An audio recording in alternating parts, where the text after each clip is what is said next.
It's been a long 10 years since the event that changed your lives. 10 years to grow and develop as people. In that time, you've faced prejudice from the fearful, been suspected as cursed on occasion, and been given unconditional support from the church and state. You have survived. Life in the church's care certainly wasn't glamorous, but your basic needs were taken care of. You were fed, clothed, sheltered, and educated. Chris and B aged out of the system within a couple of years, with B immersing herself in work to provide for herself and her family, and Chris almost obsessing over finding information, justification, and reason behind what happened. Once the two had secured reliable income, Tulip and Zigga were taken in, and the four of you lived an adequate but rather Spartan life in the capital of Cometis. The younger two continued to receive education and support from the state, eventually aging out into the workforce, both B and Tulip working largely temporary physical jobs. Zigga moved into a journalistic job and was eventually picked up by an underground magazine. And Christopher worked primarily divining for those who were looking for reassurances for the future. Life in the capital was a bit of a grind, though, scraping by with odd jobs. There had to be more. Thankfully, Cunavitum, and Cometis in particular, has a strong work-for-hire culture, and it didn't take long to find an employer for more lucrative and more risky enterprises. With B and Tulip capable of handling most physical altercations, Zigga able to handle the magical needs, and Chris keeping an eye on the threads of fate. The first few contracts were hardly as exciting as you expected, amounting to mostly walking alongside wagons as they travelled through the local area. The land around Cometis is comparatively safe, in part because of the exact type of work you're undertaking, but it paid what it paid regardless of the excitement. Eventually, after building some money for a more appropriate equipment and a reputation for reliability, you were able to strike further afield. You made your way east via Norhow, finding yourself in Treatham, aboarding a cargo ship, the Vainglorious, aimed southwards. After a day of working the ship under instruction, you pulled into the coastal town of Sternov's Light, its recently sunken lighthouse shining out into the sea. The shipmaster gives you your payment for a day's work, and the crew heads to the town's tavern to find a meal and a bed for the night. It's not so late that there aren't a few stalls in the market still open, but most of the businesses are currently closed for the evening. Okay. Alright. And hopefully you're all on the right map now. I had to do that reading. I am on the right map. However, Kiddo has decided to come and gravitate and orbit around me, so I'm gonna keep my mic off mostly off. Sure, that's fine. Oh dear. So we are F3, correct? You are F3, yes, for Flexfeld Fable. Sure. If you want to rename your party, feel free. But I wanted something that could represent the party without clogging up the whole map. No, that's fine. For this kind of thing, you want to stay within the party marker, I'm assuming? You don't have to. I figured it was a handy way of Sure. starting off. Or actually, you should be on that side of the dock. You came off the big ship, not the little one. Right. I think you probably want to give everyone move access to the party. Does everyone not have move access to that? I should have done that. I can't move it, no. My bad. Even if only one person ends up moving it? Yeah. Handy to have. No. Try now? You'll probably have to remake the token. Really? Yes. Really? I can move it. I can't move it. I can move this one. I can move the new one. Oh, okay, right. I'll just delete the old one then. That's fine. Yeah. I'll just delete both of them. You just deleted both of them. It's fine. It's fine. Don't worry about it. We have one. It's good. Fabulous. Okay, wonderful. yes, I can move it. Cool. So the journey we have just undertaken was relatively calm. Relatively calm.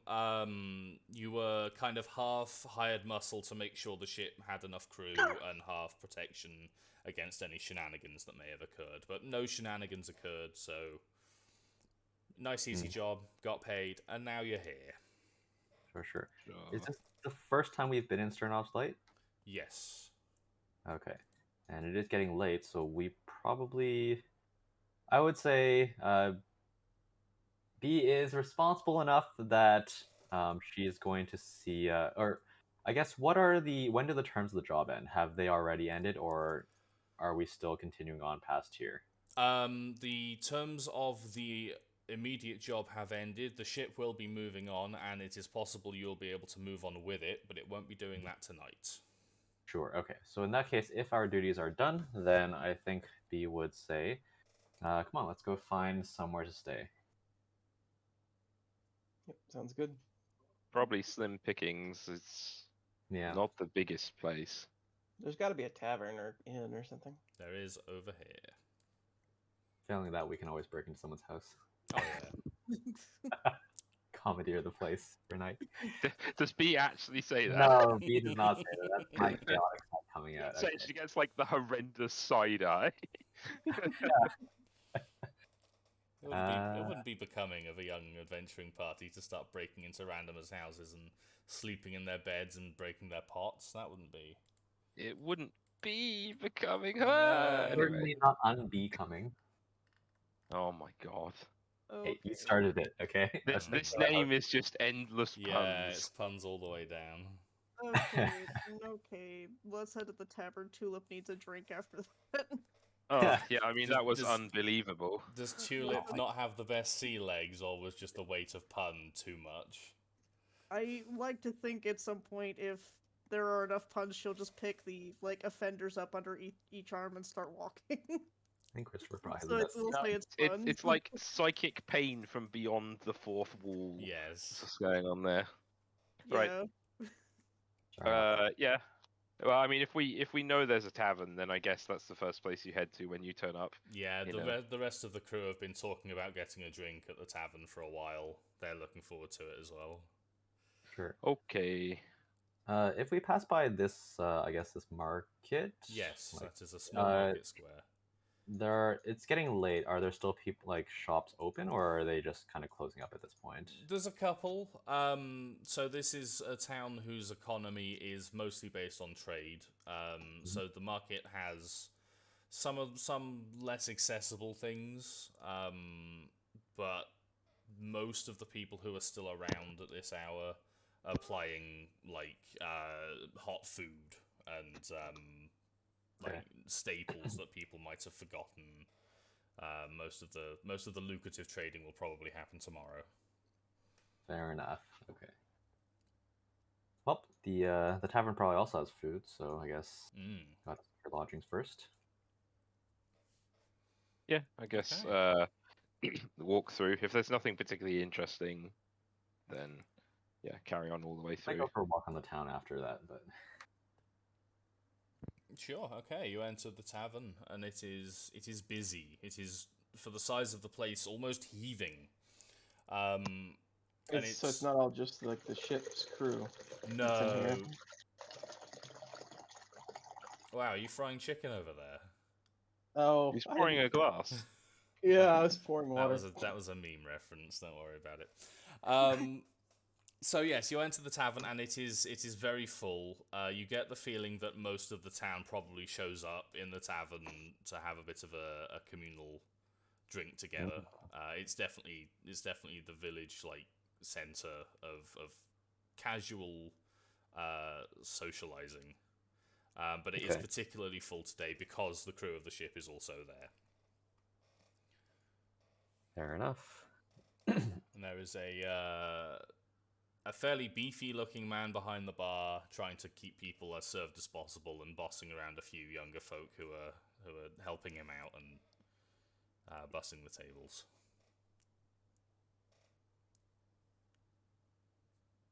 Okay. Well, So are we able to secure a table by chance?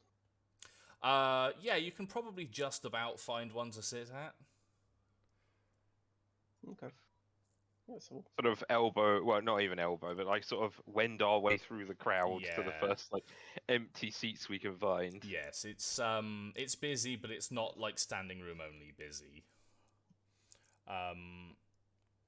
And so you sit down in the middle of the tavern.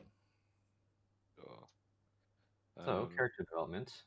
Who is usually responsible for in this party for making arrangements for living space and ordering food?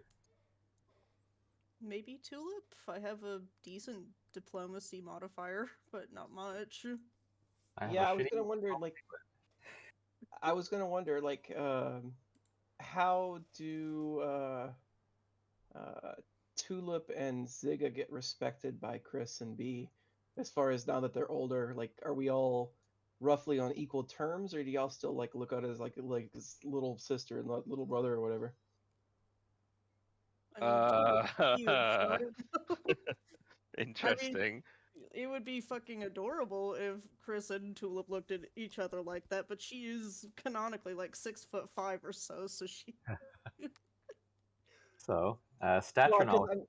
the reason I'm asking is because probably Zigga would be the one to do that if it was just based off like a stat check.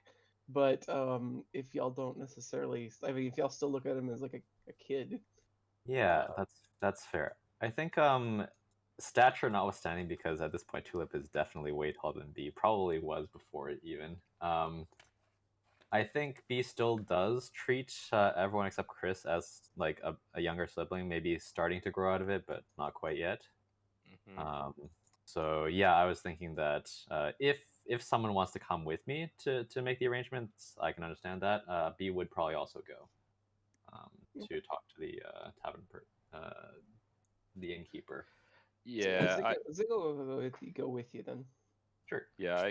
Chris is probably a bit more of a distracted, but still kind of acting like an older brother Sure. because I he don't- I has don't been think- older than all of you for quite a while. Well, I think that'll continue into the future. Yeah, you know what I mean. As in, like he's yeah. been the older brother for forever because he was always what, like 6 years older than everyone basically, apart from B. Yeah. Right.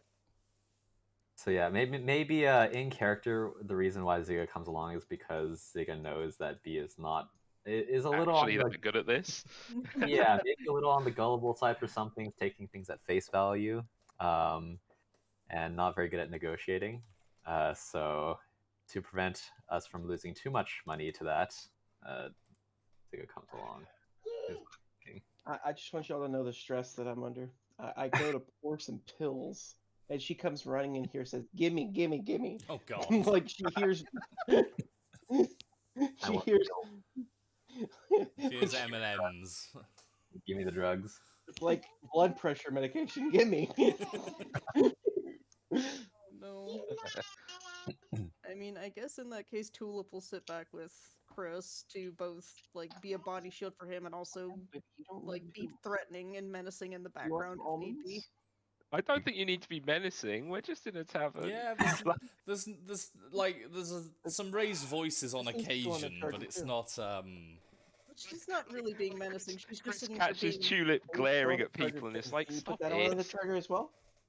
No, she would be What glaring. about the She'd be other looking at tablet, people. pink tablet in your room? You could order food, flag down a waiter or waitress.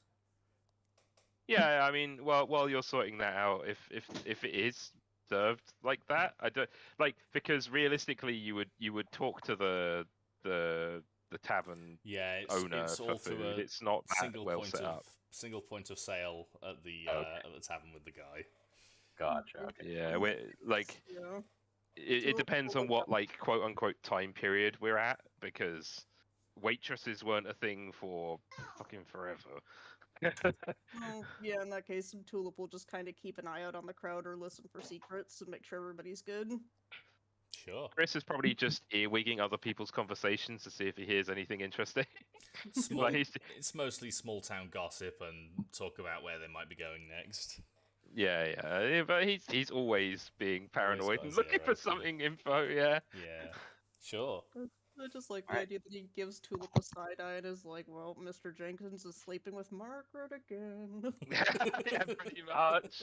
Now, if we can figure out who Margaret's husband is, or Mr. Jenkins' wife is, we could make this spicier. For reference, almost certainly, still Tabit is around his shoulder. Oh yeah. Like, that habit has not gone away.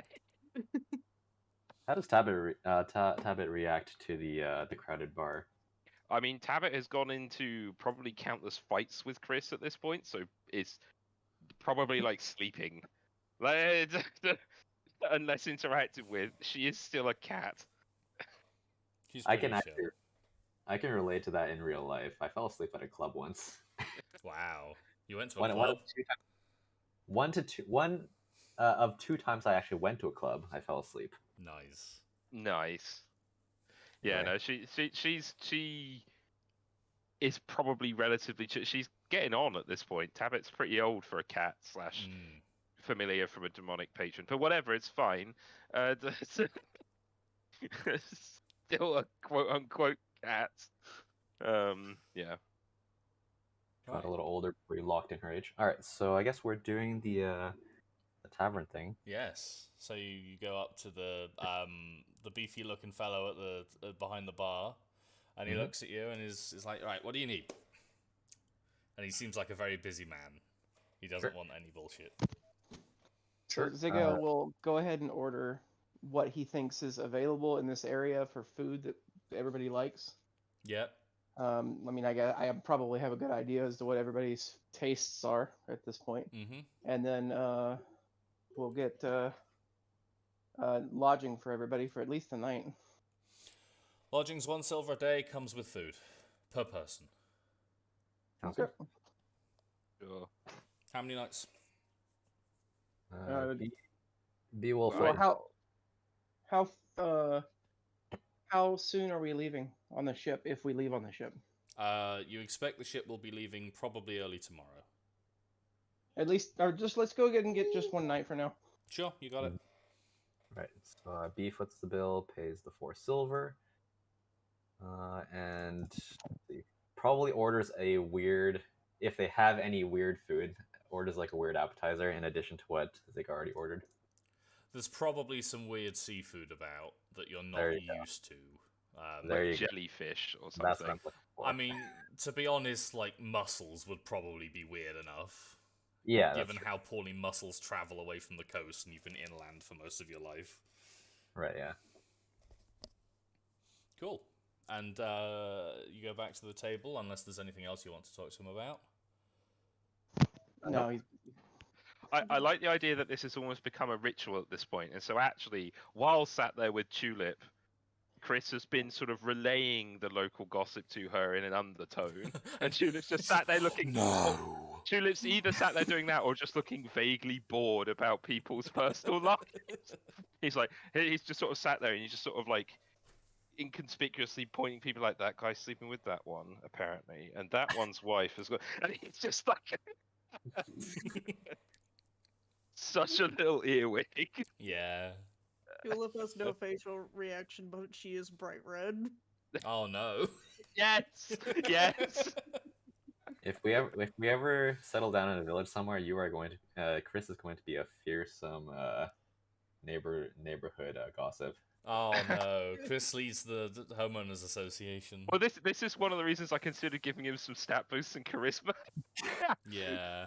He sits on the porch in a rocking chair, sipping sweet tea and going, blush. I know what you've been up to. I mean, he is meant to be like a Pratchett-esque witch, so yeah, pretty much. That's hilarious, and I love it. He'll be the information dealer in the village. Yep. Right, so you sit back down, and the food is with you relatively quickly, given the number of patrons in the place. They're doing a pretty good service, and you eat your fill, and you have a good drink. And just as you're about to start your second round of drinks, the door to the tavern opens, and an imperious-looking gnome steps forward. And immediately, the feeling in the room changes from one of relaxation and excitement at the flow of money and ale and food to one of mild exasperation. The gnome's gaze sweeps the room before landing on the four of you, and he strides forward. You lot, you came in on the ship, right? You look competent enough, and the lack of drool on your shirts tells me you have an IQ higher than the room temperature. Are you looking for work? Yes, but you could stand to be less rude about it. Chris like looks at the rest of the room, looks back to the gnome, and is like, "What sort of work?" So it's like he sees everyone else's reaction and is vaguely apprehensive. So all of the people from the ship are looking on in curiosity and mild amusement. All of the people from the town are so over his shit. Yes. So the question was, sorry... What sort of work? I have a bit of work that needs some able bodies willing to take a risk. I'm not capable of doing it myself, I need some help with it, and I'm willing to pay. Tulip's just gonna Chris looks at everyone else in the party. Sword and side-eyeing Chris like, do you want me to take care of this? Yes, or- looks at everyone else in the party, gestures for her to not take out a sword, and goes, "You see, the way you describe that sounds an awful lot like you need me to kill something." That may or may not be the case, I don't know. He's speaking in riddles. This is making Tulip angry. B swallows a mouthful of food and says, "Can I wait for after dinner?" He gives a big sigh and is like, if it must. And he's gonna and if that's the end of it, is that the end of it? Sorry, Karen. B is going to say, we might be interested. Where can we find you after? Or are you just gonna stay around here? I will wait. What? Right there, staring at us. No. Chris kind of like pushes his plate away and is like, "Oh, I'm done anyway. Sure, whatever." He Good. stuffs a couple more mouthfuls and stands with him. Chris Good. like pokes Tabbit and is like, "We're probably going to need you in a minute, love." Meet me outside so we don't have to talk amongst this riffraff. Sure.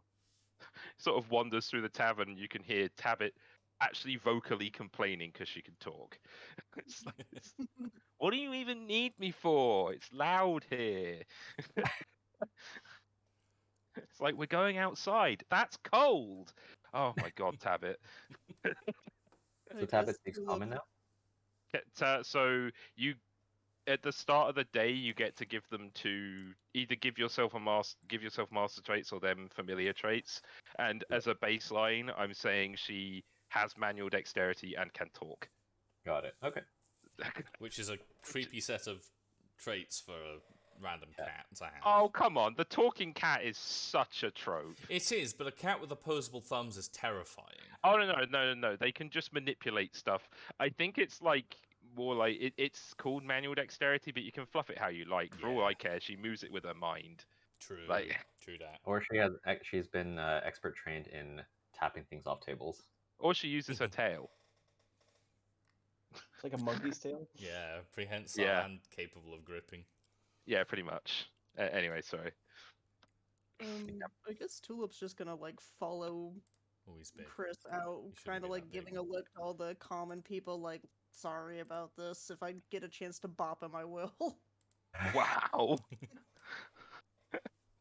Most of them are trying to not look at him very much. They don't want anything to do with him. They don't want to catch Cool. his eye and invite a tirade. If the guy's like looking imperiously at us when we leave the tavern, Tabbit sort of eyes him, yawns, and is like, "Who's this angry little man?" Excuse me? Bear with her. She's a cat. Like, Yes, I understand that. I'm familiar with cats. Then you should have expected this better. He gives Like Tulip an eyebrow and a disapproving look, but he needs this work done, so he's not going to say anything.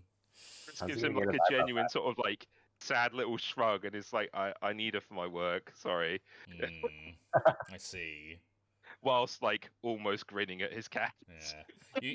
You get the feeling that he definitely knows what that means, where some people wouldn't. Oh, what? That he knows what it means by Anita for my work. Yes. Yeah. Okay. This guy's been around the block a bit. He's not like a random scrubby noble commoner or whatever. If you know what I mean, you know what I mean. To be fair, he literally has like the cap and the like pouch of ingredients on his belt. Yeah, and you everything. are signaling pretty hard there. Yeah. Yeah. Okay. Hey, he doesn't want to lie to people. No, for sure. So you go. He's really bad at it. You go out to meet him just outside. Yep. Yep. Okay, so he's out there a little ahead of you, waiting impatiently. And as you approach him, he turns around and says, "Good, right. You see that lighthouse over where the hill was?" And he points you to the lighthouse that is sunken into the ground and still shining, in fact. Yep. Yes. How long's it not been a hill? Oh, it collapsed about 2 months ago. 63 days, I believe. And unfortunately, my brother was killed in the collapse. He built the lighthouse, invested in the town, and built it up. I don't know why it collapsed, and I need someone to go in and find out if it is safe, if it is occupied. It's not worth my time or risk to my person, but it may be worth paying others to do so. So it's been shining this for 2 months. Yes, Is that normal? I don't know much about lighthouses. absolutely. Okay. My brother Ivan was wonderful with alchemy, and I'm sure he came up with a concoction, a mixture of oils and such that was rather durable. Okay. And the town itself hasn't cared enough to investigate this sooner, because if it runs out at some point, that would be very detrimental to the town, right? That's why I'm here. I didn't really understand how that answered my question. Habit sort of turns to look at you, and it's like they haven't had anyone brave enough to do it yet. I am here to arrange my brother's estate and to secure the tower. However, the presence of an unknown threat is distasteful to me. No one else is willing to go in. Hence, I am propositioning you. How much are you paying? Most of the possessions inside the tower are of no interest to me. If you find anything valuable in there, it is yours. I can also provide some initial investment if you feel the need. We will. Yeah. I don't really need upfront pay. That's Yeah. fine. I think we're all pretty much kitted out for this sort of thing. Sorry, OC, I'm just gonna BRB, I need to lose, sorry. Sure. Sure. I would expect that there is more than enough material wealth within the tower to act as recompense for you. If not, we will come to an arrangement. You will not be underpaid. B nods. That sounds perfectly reasonable. So when can we start? Meet me in front of the lighthouse at 6 a.m. sharp. We will arrange your entry into the tower. Okay. B does seem to think of something, and she says, "Oh, but the ship is leaving tomorrow morning. Do you think it will take long? Like how large is this lighthouse beneath?" She gestures at the ground. It doesn't extend too far below the ground, but I expect it will take longer than the ship leaving. They don't tend to stay particularly long. And she furrows her brows and she says, "So you think they'll leave before we finish?" I expect so, yes. Well, then we can probably just start sooner. I will not be prepared to send you into the tower until tomorrow morning. There are preparations that need to be made. And at that, B will, I guess, would talk to turn to the party and say, "Well, I mean, we were planning on going with the ship, but our job is technically done. Yeah, I mean, we Yeah. don't necessarily have to keep going on, and this pay's probably going to be better. This We can pay- make our way back to. If he's not lying, you would expect this pay to be absolutely better than working on the ship. Minimum wage, physical work on a ship. versus what is essentially an adventuring contract. Yeah, this should be more lucrative by far. Sure. And B turns back to the guy and says, "Are there anything like caravans or like traders coming in and out on the land route here? I'm assuming so." He turns to look past the marketplace and gestures to the road where there is literally a wagon going past. Okay, well. Listen I'm here, you starting little to shit. have my doubts about your competence. Hey, just making sure, this could be a unusual day with a lot of travelers. Normally we expect, I don't know, maybe 10 carts a week travel through on various business. I can't say I've paid a whole lot of attention to them. It's hardly my wheelhouse. Mm-hmm. And she nods and says, "That sounds like enough." Just out of curiosity, what do you do in town? You mentioned what your brother does, but I your don't. brother did. I don't live here. Oh, Not that it's any of your business. okay. All right. Well, I guess we'll see you tomorrow then. Very well. 6 a.m. sharp. Okay, sorry, back. We've settled on a contract. It's very nebulous, but we get loot. So We get looting rights. that's essentially what I expected. Yeah. We're also missing the boat, but there are other like land-based trade that we can probably go along with. Oh, is this expecting to take us a while? Sure.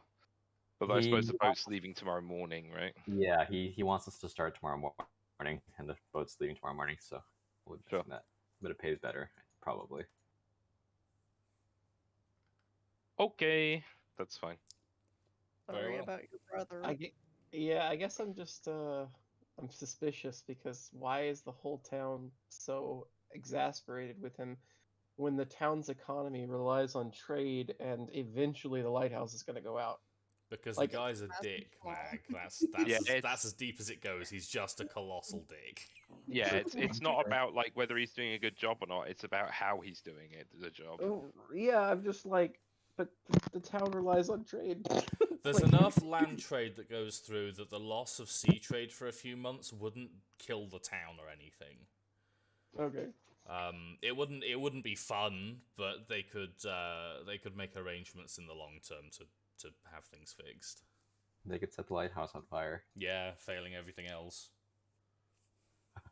That would work for like probably a good 2 weeks or so. Yeah. I'd wager. They'll keep it Yeah, going. just like Go to bed. yeah, that sounds good. Cool. Okay, well, Georg Sternov here turns around and marches his way back towards this particularly fancy-looking building over here. Georg Sternov. Georg Sternov, yes. They're Russian. Oh, Georg, not gay orc. No, Sure. not Georg Sternov. Jesus. That's what I heard. I'm gonna be back in just a second. I literally just changed the diaper and there's already poop in it. Wow. Gotta wait more at the end. Just give him a good squeeze from the other end, it'll come out. Oh my fucking god. That's gross. Yeah, Tulip's gonna watch this guy go and just mutter what a penis under her breath. Tulip language. Yes, it was language. I used it to say like I was a colossal penis. Oh my god, B is a mum. Wow. She gives Tulip a slightly disapproving glare, but then she just kind of gives a tiny little sigh and doesn't make more of it. I would say more of a older sister who has kind of had some mum instincts inherited, but doesn't take them as seriously as an actual mom would. Tulip will pick you up in a hug. Don't test her. B is okay with hugs. She likes hugs. Okay, well then B gets picked up in a hug then. Okay. Ah. Roll on arm damage. No, I'm kidding. Don't roll on arm damage. Wait, Wow. but Tulip has arms. Tulip does have arms still, yes. Tulip has a wealth of arms. I enjoy the still at the end. That's like, well, I haven't lost them yet. Yes. It might happen, who knows? Tulip will lose both arms and end up wielding her bastard sword in her teeth. Yeah, like that One Piece guy. That one. Zoro. Zolo, Weeb. sorry. One piece of, I guess, fluff question that kind of is relevant. How is everyone here with ships? And like, does anyone get seasick or dislike sailing? Oh, Tulip would. Unsure of them in that he hasn't spent his life on them, but I mean, probably okay. Okay. I was just wondering because I was thinking like if that was potentially a reason for us to not go on the ship because someone can't stand it or something like that. Because Tulip spent the last 8 hours at sea just violently ill over the edge. Yes. Yeah. She'd be the Abbott type- probably she'd be the type refused to that, leave like, her bunk. Yeah. It's like, no, we are surrounded by water. Where have you taken me, Chris? This place is vile. You It's like can't the one even drink it. Yeah, it's like, I tried, she says. It's like, and Chris is like, I told you not to drink it before we got on the ship. And she's like, yes, but I didn't believe you. You're very unreliable. Oh, It's just like, how am I unreliable? You just hear this argument between a man and his cat. Just going on. Apparently, actually, cats can drink salt water. a little They bit. can, that doesn't make it good for them. Wait, as in they can drink it and get... Yeah, their kidneys Hydration? can filter out enough of it that they can rehydrate from drinking salt water. Oh, Holy okay. shit. At least on the short term. I think on the long Right. term, if they drink too much, they will end up with some form of poisoning. But Okay, that's kind of interesting, actually. I knew that. Oh no, the idea of seasick Tulip is kind of fucking killing me. Probably killing Tulip too. It'd be the one time where she wouldn't be stoic and tough looking. She'd be like, Chris, I'm fine. help! I need the crackers. Help. Chris, like, sort of scratches his head and, like, takes out, like, a book on herbs and is looking for anything to do with the sea. Well, I can And knock you out. eventually maybe comes up with some sort of vile poultice, and it's like, this is meant to help? Oh You no. rub it on Tulip's forehead. And then it just makes everything worse. No, it doesn't make it worse. No, it's better. It would make it better, but Tulip happens to be allergic to it, and it's just like, oh no, what have you done to me? No, I prefer the idea that it makes it better, in the sense that it makes the seasickness better, but it smells so bad that she'd rather be seasick. Yes. Sounds absolutely awful. All right, well, I think that is probably where all we do for the night. Sure. I was kind of playing for time for Mag to get back. Yeah, no, I understand. I mean, I Oh, would no, like I'm to... back. Oh, sorry.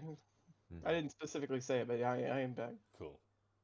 I'd likely spend a little time just wandering about and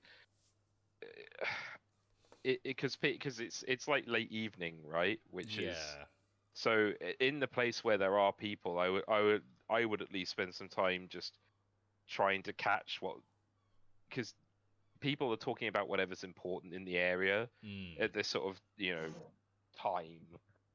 So not as in time of day, but like historical time. Yes. Because that's all there is to talk about. So what are there any important stories for the area apart from the lighthouse falling into the fucking sea? Yes, mostly the lighthouse and complaining about Sternov, and also like when people are expecting shipments to come in, a bit of village gossip. So and so is pregnant, and so it's not like anyone's gone missing, or like there's been fights or bandits or whatever the hell going on. No more than you would expect from any other location. Like, Sure. you hear maybe a caravan got hit by bandits a few miles or a few dozen miles down the road. You know, we have the militia here. We'll be safe. It's fine. And you Sure. do see that there are these 4 towers, which seem to, or 3 towers, which are a bit more fortified. That seem to be guard posts. I mean, I guess other than that, Chris is something of a night owl, so he'll spend a good portion of the evening plying his wares. So obviously, I'm not looking for actually any money, but he'll sit there and offer like fortunes if people want them. Sure, and a few people will probably take them. It's not super taboo or anything, but it's definitely more of a curiosity than a proven way of knowing what's going to happen to these people. Probably because of a bunch of charlatans. Is Chris a charlatan? No, Chris is No. actually rather good at it. When by which I mean he's about as good as it is possible to be at the level we're at. Yes, which makes him better than about 95% of the people who are trying. Yeah.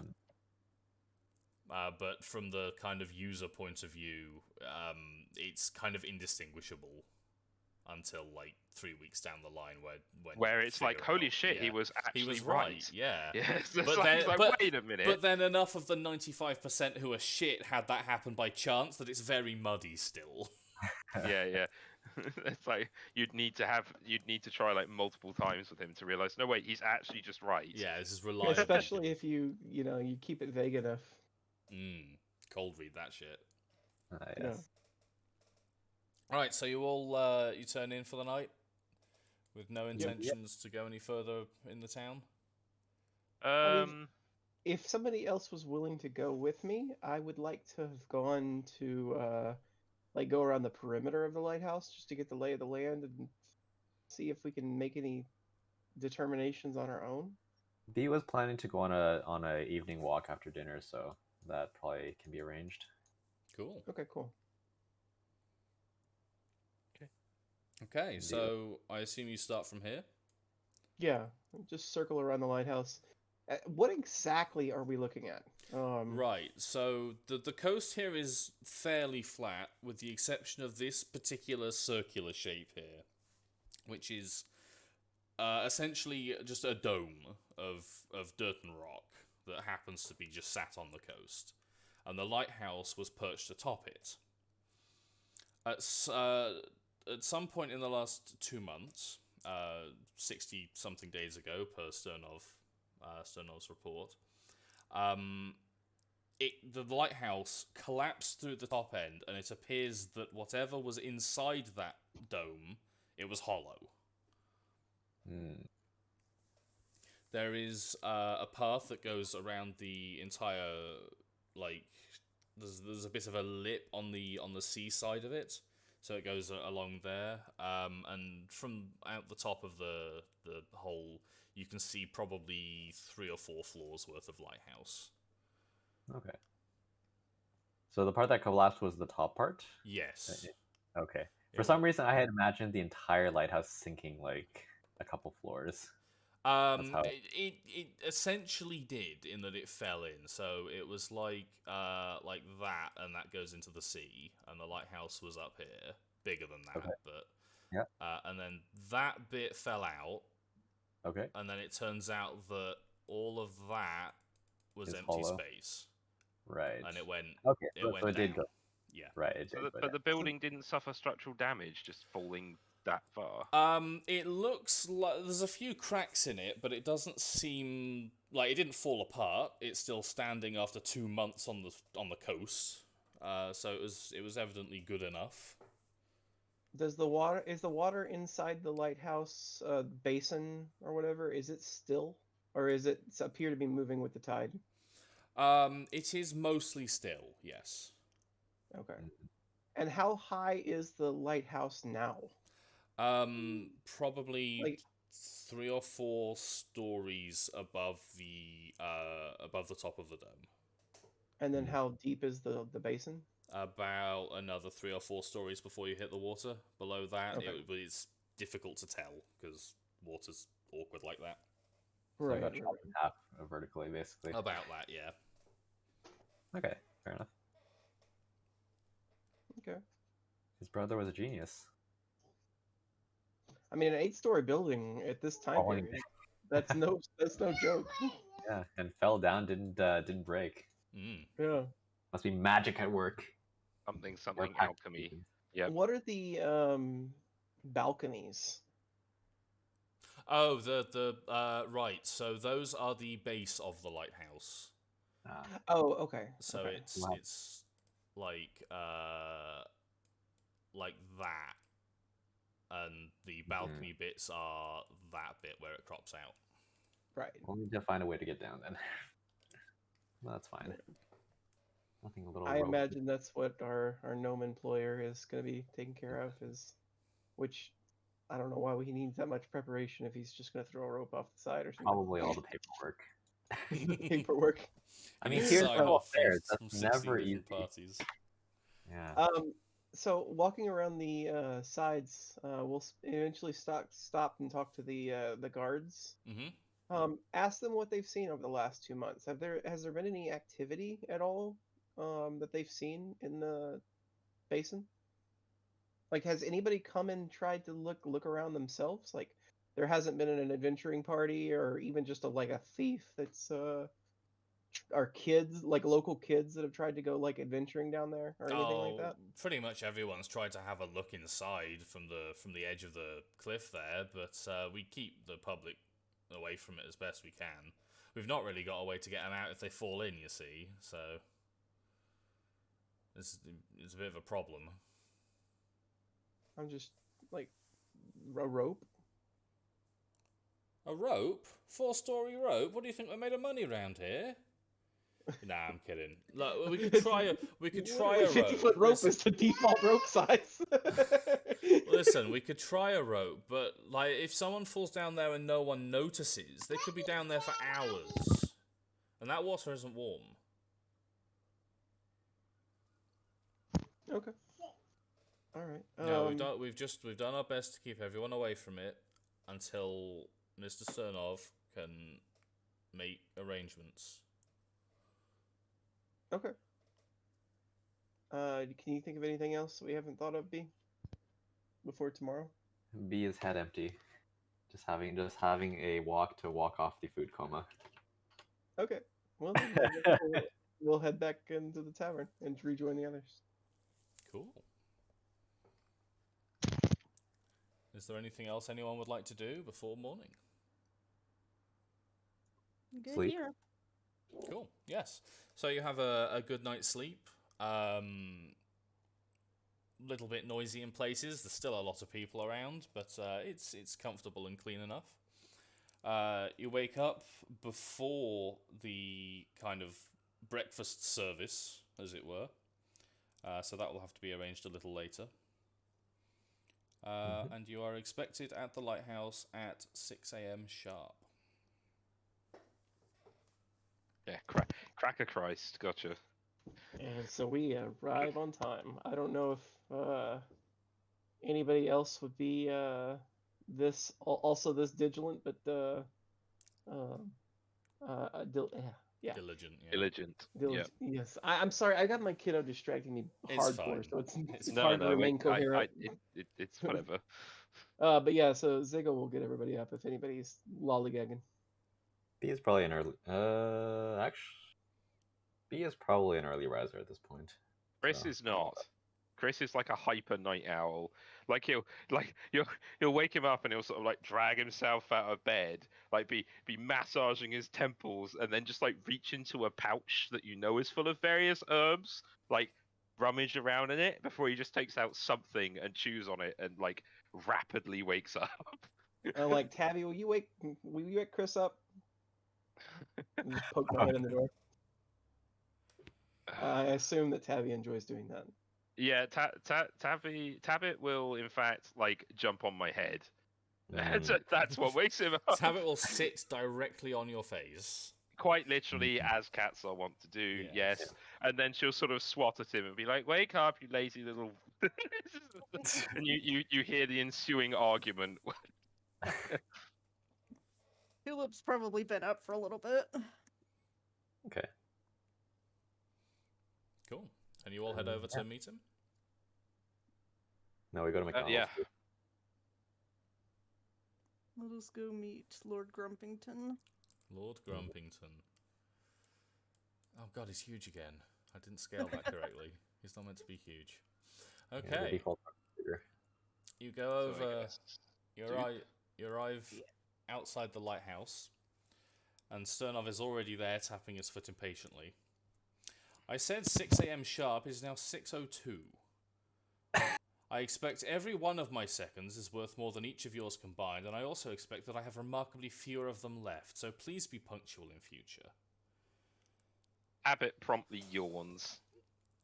He blanket ignores that, sighs, and turns to look up at the lighthouse.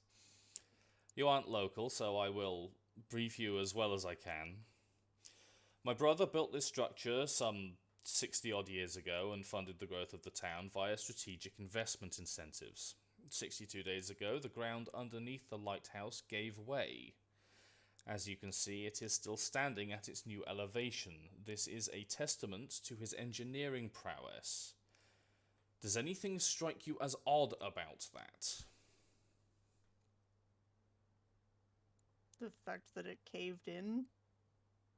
Oh, the fact that he didn't notice that there was a hole underneath before they were building it. Exactly. If he was such an accomplished engineer, why would he build a massive structure on ground that could not support it? And he made no mistake. There's also the fact that he made it 60 years ago and then it only collapsed 2 months ago. Yes, precisely. I don't believe he did build a massive structure on ground that could not support it. Something is wrong about this. I regret that I was not as present as perhaps I could have been in Ivan's life, or perhaps I would have more insight, but either way, there is something about the tower that is unsettling to me. It was built plumb enough that it fell directly down and settled securely at the bottom of the sinkhole, or the sinkhole was positioned exactly enough that the building fell with minimal damage. Regardless, this represents a clear and present danger. It's possible that whatever caused it to collapse is still in effect, and if it is magical, it may be built on a foundation of bloodline magic, to which I am assured you would not be susceptible in this case, not being related to stock such as ours. If it is not a magical effect that is still in effect, well, I am a scholar, not a roughneck. I'm sure you are capable of handling whatever may be inside, but I'm not. Ivan was not a man to take unnecessary risks. I'm sure he secured his various apparatus well enough. I need you to go inside and make sure the building is safe and unoccupied. Sure. I mean, while he's talking, Chris will be still listening, but he will sort of walk up to the, like as close as he can get to the edge and just detect magic. It goes 30 foot, so one would assume I can at least get the edge of everything. Did I put a scale on this? No. No, Cool. so I don't know. I'm just if he thinks he can reach it, then he'll just like detect magic towards the lighthouse. It goes part way into the kind of middle bit of the tower. And there's a little tingling of something, but it's small. It's not. So it could be like stuff in the mortar to keep it together, as opposed to like an actual spell going on. It could be, yes. There could be some reinforcements in the structure itself, or it could just be that there's a trinket on the other side of the wall that you're picking up. Unfortunately, detect magic isn't quite that accurate, I don't believe. No, it's fine. Like, it's not like I get like a wooga. Yeah. Like, it's not like... I'm just going to double check that I'm not shortchanging you on that or anything. Did you have any correspondence with your brother that might have indicated that there might have been problems that he was detecting? Like, would he have, if this didn't happen immediately all at once, if it happened over the course of months or even years, he may have noticed something? Did he give you any indication of that? Nothing. The first I heard of it was a courier sending a message to me in... Oh, fuck, what was the name of the town? I've forgotten the name of the town. Norhau. He's from Norhau. A courier sending a message to me in Norhau that there had been an incident and that I should arrive post-haste. So question, if nobody has been down there, how did they determine that your brother was dead? Well, a large structure collapsed and no one has seen him for 2 months. Okay, so he's just missing then. I suppose. I don't hold out much hope. I would expect that if he were alive after all this time and capable of moving, he would have moved to the upper area of the tower and signaled that somehow. Sounds reasonable. B I says in mean, a very yeah, weird... like Chris turns away from finishing his cantrip and is like, oh well, either he's trapped under something rather heavy, at which point he's been trapped under something rather heavy, possibly underwater for 2 months, or I don't hold out much hope. Sorry. Yeah, exactly. Okay. So how do you propose we get down there? I don't propose you get down to begin with. I have prepared a short-range translocation ritual. It will move you to the top of the tower. As you can see there, the very top underneath the roof is open, and you'll be able to descend from that point.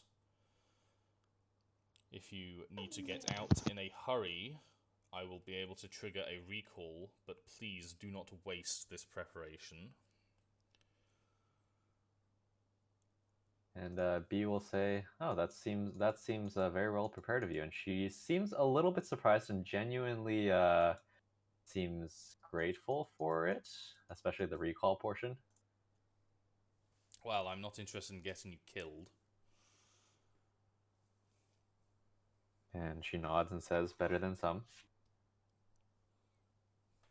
Very well. I can put forward, if you need more supplies, now that you know more about the job, a little more at least, I can put forward up to 10 gold if you would need. As a reference, that's more gold each than most people live on in a month. So this guy is not skimping on his first level boys. Yeah, I mean it. I can go ahead and put the money to good use. B will say, "I think I'm prepared." And she does say to the guy, "If I have a signal whistle on me. If I blow that, can we make that the condition for a recall?" If I hear it from wherever you are, then yes, I suppose we can, but you'd better blow it for good reason. And she nods. I understand. Do you have any further questions? Not on my part. No, thanks. Good here. Okay. Yep. Let's go. Very well. And he guides you to a chalk ritual circle that he's drawn out on the ground. Quickly gives one last check that you're ready. Speaks the activation phrase. And in a brief flash of nothingness, you find yourself standing next to the lighthouse's lantern with very little to do but take the ladder down to the top floor. I steal the lantern. It's far too big. I'm kidding. I'm kidding. I had to put it in there. All right. Yeah. So I assume you go down. Yeah. Yep. Okay. Does this work? Oh, you're tiny. Why are you tiny? Be less tiny. Are people here? I hope people are on the right screen now. I think I am on the right screen. I saw you just adjust. I see Tulip. Cool. Yeah. Okay. So, You'll need to make yourself roughly the appropriate size. I fucked something up with the scale, and now everyone's tiny forever. I don't think we're actually able to change the size ourselves. Oh, are you not? Okay, that's fine. I can do that. That's not a What problem. I would probably do is I would after resizing to this scale, set all of these to the default again because it's possible. Oh, do you think that's what it was? If you made the tokens and prepped them on a different place without a scale like the world map, then it would be That'll screw broken. it up. Okay, sure. I'll do that after the session then. Sure. Right. So the top floor appears to be, from what you can tell from a brief look around, Ivan's bedroom. There are a number of storage boxes and drawers scattered around outside the sleeping space, and a bevy of personal effects inside. It's very obviously lived in and kept fairly clean. Okay. Well, if there is no obvious danger, we were getting paid in loot, so gonna start rummaging around the Yeah, box. exactly. Just look around, see if there's anything here. Sure. Where would you like to look? Since the others are going to the east side of the room, Bee's probably just gonna start opening some of the crates. It's just Sure. a Yeah, chest. we're not in any Sorry, go on, Mag. we're not in any time crunch at all. So yeah, just take the time to thoroughly search the place. That is a set of drawers. In which case, I'll check the chest at the end of the bed if I can. Okay, so the boxes outside the bedroom are mostly full of spare lighthouse keeping equipment and tools. You could Anything probably that's valuable. Sorry. Anything that's valuable, like specifically valuable for the purposes of reselling. I mean, if you could find someone who is manning a lighthouse, certainly. Outside of that, Well- it would be a bit trickier. It's basically just assorted tools or scrap metal to most people. You could carry some out, but it's quite heavy and maybe not worth it for the amount that you'd get for it. Oh, I mean, I just wondered because you said that like he said that his brother was like an alchemist. Yes. And so like there might be alchemical supplies that might be worth it. Not in those particular chests. Okay. So the chest, like most things in the bedroom, is fairly well worn with signs of repair. It's sturdy enough, this chest. You think that definitely Tulip could probably break into it, but not without damaging or destroying what's inside. As for opening it, it is locked. Can I just like rip off the lock or just pack the lock off? You could try, but there's a reasonable chance that you'll damage whatever's in it. Mm. That's not to say you can't. Yeah, We but I could don't also want to break good loot. We could also just wait until we find his body and get the key off of him. What if he doesn't have a key? What if he's a lich? What if he doesn't have a key? He Then just where would has the a key chest. be? He just has a locked chest that he just doesn't access. I lost the key a while back. It's Just a leave it footrest. there. He's actually a really tall gnome. Like, I'll check the bedside table and the dresser and everything to see if the key is in them, on like under the bed and under the pillow. But if not, then I'll move on. I don't want to like destroy what's in there. That's a waste. Do me a perception. Sure. I knew I should have brought. I think that's should've the bought the appropriate crowbar. action. Why do I? Oh God, I should be trained. There we go. Perceive. Okay. You have a good rummage around, and you don't find anything you think would fit that lock. You do, however, notice a lack of dust on anything. Oh. Okay.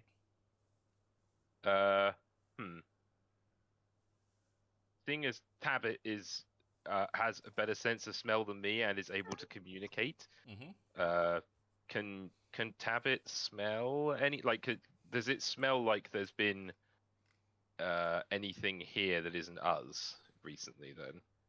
Not that Like I'm not Tabit- asking for a specific. It's yeah, just, yeah. not that Tabit can tell. Okay. That's weird then. Very obvious question, but I'm assuming that fireplace is actually dead. Yes, it is. Okay. Either there wasn't a dead fireplace sprite, or Oh no, I that's used perfectly the wrong reasonable. one. Yeah. That's perfectly reasonable. I just wanted to make sure because if someone was Yes. here, that would be a pretty obvious thing to notice. That would be. It is dead and cold, and in fact, it's actually quite cold up here. So if anyone were actively living up here, they would probably have lit it. Fair enough. So this bookshelf.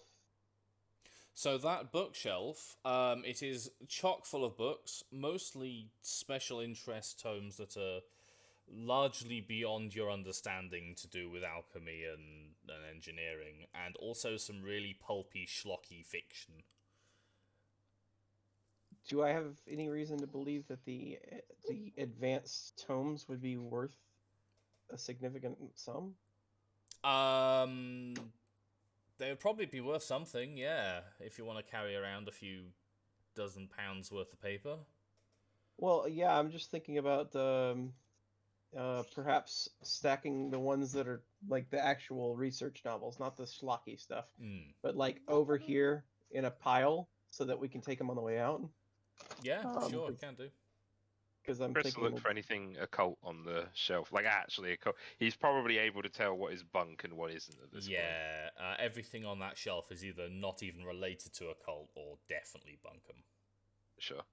And then after we start pointing that out and move the books over, he'll also go over to the wardrobe and look to see if there's any fancy clothes. I imagine he has a lot of work clothes that wouldn't be valuable, but not particularly. I mean, if he's a wealthy dude, he might have a good pair of clothes. There is a fancier set of clothes, probably his like Sunday best. But they aren't like jewel encrusted or anything. It looks like he was living a fairly aesthetic lifestyle. Yeah. Yeah. Okay. If his clothes show sign of repair, that kind of thing. Okay. Well, in that case, yeah, I'm finished. V is now wishing that she brought a crowbar. No one brought a crowbar. No one brought thieves' tools. I didn't have enough space to train in thievery, so I didn't bother. Sadness. Yeah, no, I'm not trained in thievery. I actually had it at one point, then I took it off my list. If I should have kept it. Amber? I don't know. I'm just trained in hitting stuff, but I'm good to go. Okay. Yeah. So you progress down the tower. Could you all make me a perception check, please, as you go down? Sure. On a side note, since it's only been 2 months, I'm assuming that the stairs are perfectly fine. Oh yeah, they're fine. They're fine. Bleh, bleh, bleh. I crit failed. Man, I am the crit failure of the group. That's fine. Okay. Thank you. You run into a giant water crab. A giant spider crab. Oh fuck! I'm gonna have to resize everyone again, aren't I? I should have done. You can that copy and paste from the previous page. Oh, I can, can't I? Okay, let me do that. Don't. If you don't want to do the default thing now.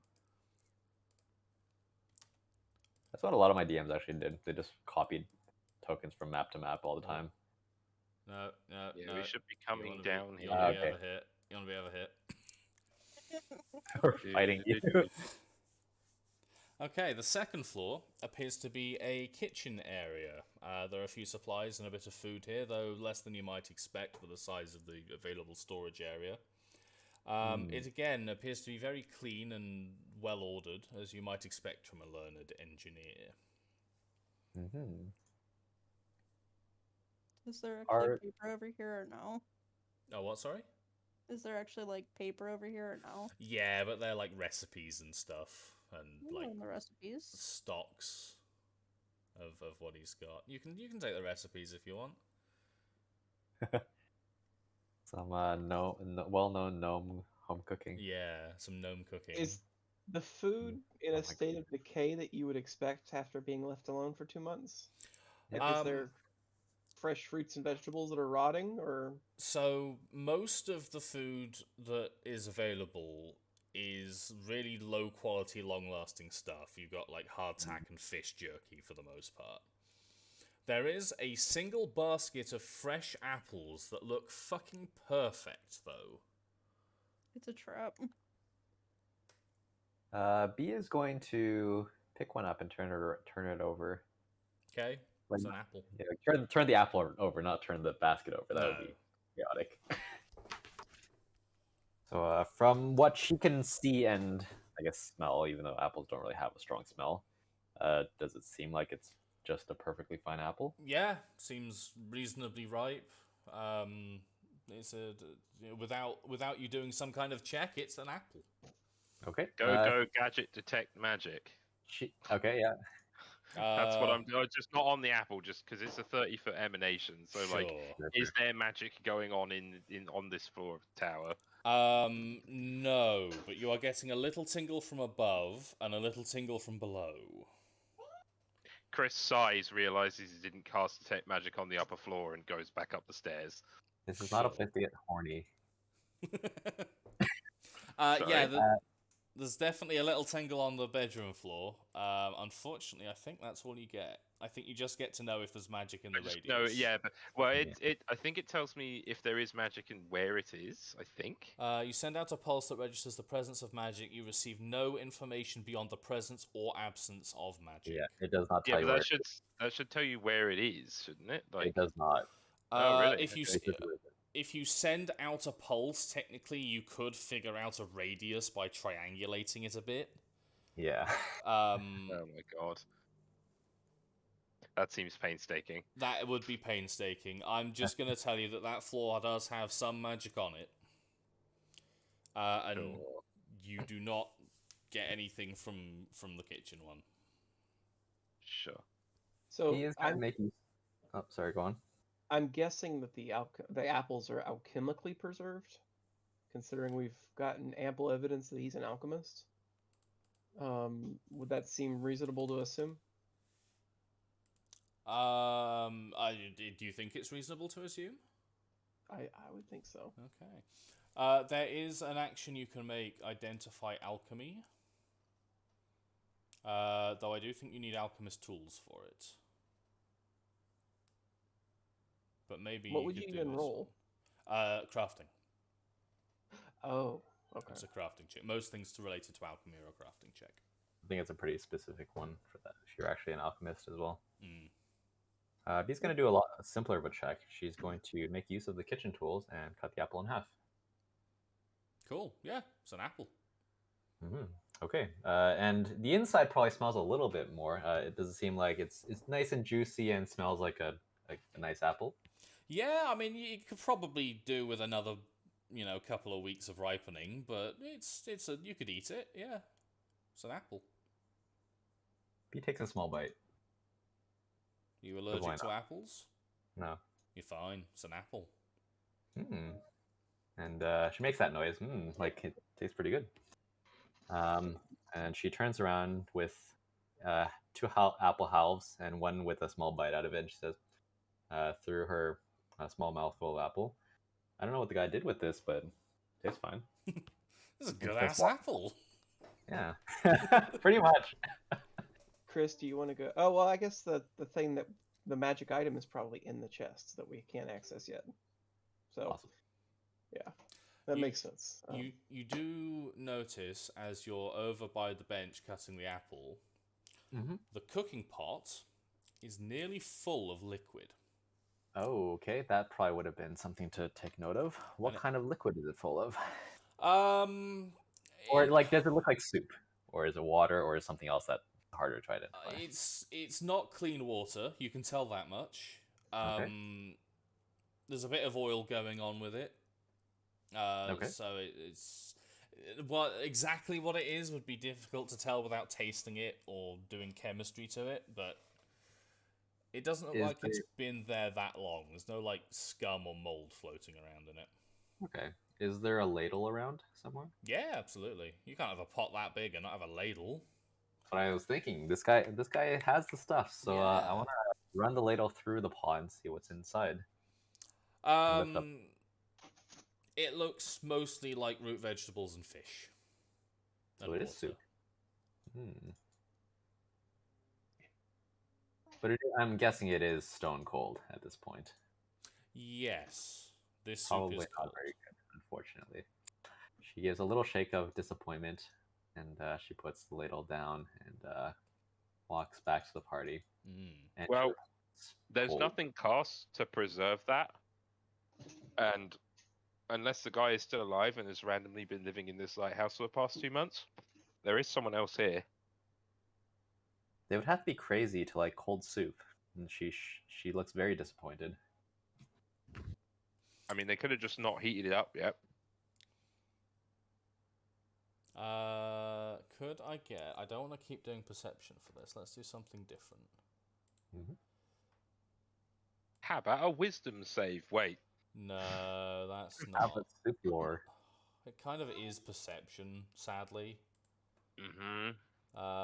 Okay, let's have another perception, and I'll think of something more varied. Oh Mhm. shit, son. Holy Oh shit. son.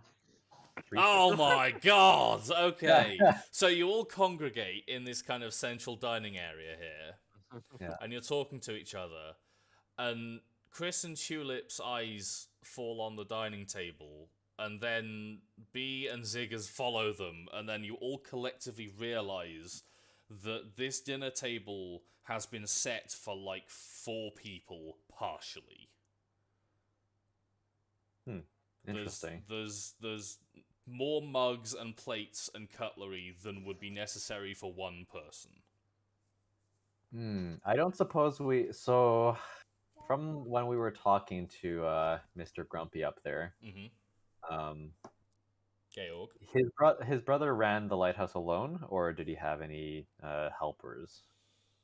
There was no mention of any helpers, and I as of mean- yet, you've seen one bed, and it didn't That's look right. like it would fit 2 people comfortably.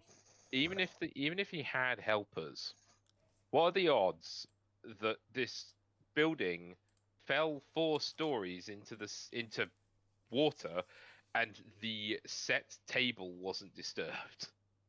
True. It has anything we've looked at seem like things have like jumped out of where like are there any apples on the ground beside the basket or Nope. like spills? Nope. No, Okay. everything looks as it would be in situ. Interesting. That looks on the map. Looks like a sink. Is that a sink with a fully connected water system and everything like that? Yes. The man was Right. an engineer. He didn't want to live in poverty. Okay. He set himself up a fucking plumbing system. I mean, they had plumbing in ancient Rome, so it's not that weird. But on Well- the 6th story of at least an 8-story tower, like. But magic. But it would be I- weird if it was still functioning after. I can actually use the explanation a wizard did it. I will say it would be odd if it was still functioning after the tower shifted like 4 stories down. So if Zigga mentions that, he's gonna go over and give it a try. A little bit comes out, but it very quickly stops. Okay, got it. So at least that part is reasonable. Yeah, it's whatever was left in the pipes, most likely. Sure. Okay. Even things magic can't do. I mean, there's nothing magic going on here, so I'm gonna suggest we keep going. But looking at that table, we could be looking at 4 people here. Okay, as you go down, could you make me another perception check, please? Da-da-da-da-da. Hashtag the check. Oh, okay. Poop. Chris has no idea what's going on today except for the one. Oh shit. Ah, no, I didn't copy your things. I have a +5 to my Copy. perception. Poop. Move. I think everyone's gonna be around that area. Okay, hopefully we're all here. Yes. Cool. Yep. I'm getting more confident in my ability to use this as a GM, so that's good. Yeah, that's good. So the 3rd floor looks very much like a study. There's a wealth of books and scrolls and maps and records, though without spending some time here, some serious time, it would be tricky to identify anything explicitly super valuable. I guess I'll detect some magic again. Oh yeah, there's magic in this room. Yeah. Okay. Are these chests over here locked? They are not. They are latched, but they are not locked. Well, B, I don't know about everyone else, but B does have opposable thumbs. Could probably open a latch, so Okay. Mhm. do So that. you flip those chests open, and indeed inside them you do find a number of preserved alchemical reagents. Oh, that's what you were looking for, and she calls Zigga. I mean, I don't know how to do any alchemy myself, but I know of alchemy, so. Oh, well, it can be that hard. it's pretty obvious to you that the contents of these chests would be fairly resellable. They're not like prime materials, but for everyday. I mean, Chris is for at everyday least use. adjacent to it, so Yeah. he would be able to say that. So Sure, yeah, yeah. we could sell that stuff. Yeah. How heavy are the chests? Like, and how large are they? Oh, blimey! Now you're asking. What's the stats for a chest? Attached to a torso usually. Ha. It is 2 bulk, Okay, which is it's not bad. quite heavy, but not impossible. Right. And they're not worth super much. They're like 6 silver each. Sorry. Sure. Maybe if everything is nice and simple at the end, we can pile them up with everything else, but probably not high priority. Is there anything Yeah. here that is there anything in the reagents that looks like it might be immediately useful? Like, are any of them labeled or? They're labeled, but they're labeled with like Ingredients? chemical names and like dried fox bladder and shit like that. It's not nothing. It's not like a box of sun rods or anything in there. Sure. That's perfectly reasonable, I guess. So then he looks around. Zigga looks around this area right here. Right. Yes. So there is a globe. So that isn't actually a globe because the physiology or the physical state of the world isn't spherical, but there is the equivalent, yes. Okay. Flat Earth reveal? Sorry? Flat Earth reveal? No, toroidal. Turtle? It's Is a it- turtle. It's a turtle. No, it's a donut. It's donut Ah, shaped. okay, interesting. I've never heard Okay. that. The desk that you looked at, covered in fucking dust. Covered in it. Oh, The quill is still sat in its inkwell, is thoroughly saturated, and the coffee equivalent drink that is on the table has grown almost beyond the bounds of the mug. that's okay. And Huh. indeed, a lot of this floor is significantly dustier than the others. Okay. Does it look like 2 months worth of dust or 3 years worth of dust? At some point, it's hard to tell. So it's like this little bit round here. Is that like undusty in that you can kind of see like a path to the stairs, No, or that like is- this way? That is also incredibly dusty. In fact, the dust seems to start and end partially on the stairs. Mm. So the food-related part. How are they getting from here to here? I'm Because they guessing obviously that there use was some the sort floor of above. some sort of either enchantment or I guess not enchantment because we would have detected it with detect magic, but some sort of alchemical thing that keeps dust away. I'm guessing on the kitchen that he didn't bother to include on the study. That's my current Maybe. theory. Okay, so what is on the desk besides that? Like as far as books and papers and stuff like that. There's a few maps, some research that he was scribbling about, and some reference books for some really dry and boring architectural shit. Okay, well maps, they're valuable. They have a Uh-oh. value, yes. Yeah. Your I'm distinction there. Zigga's just going to take whatever he thinks is Yeah. valuable. Go for it. Okay. And then do the same thing for the scrolls and books and stuff like that that are on these shelves. Okay, so those bookcases again are mostly textbooks and reference books. There's a few collated bindings of personal writings.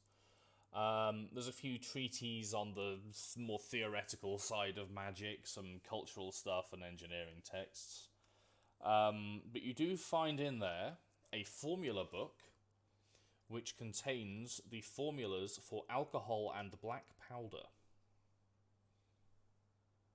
The formula for alcohol? Yes, a way of making alcohol with alchemical reagents. Hmm.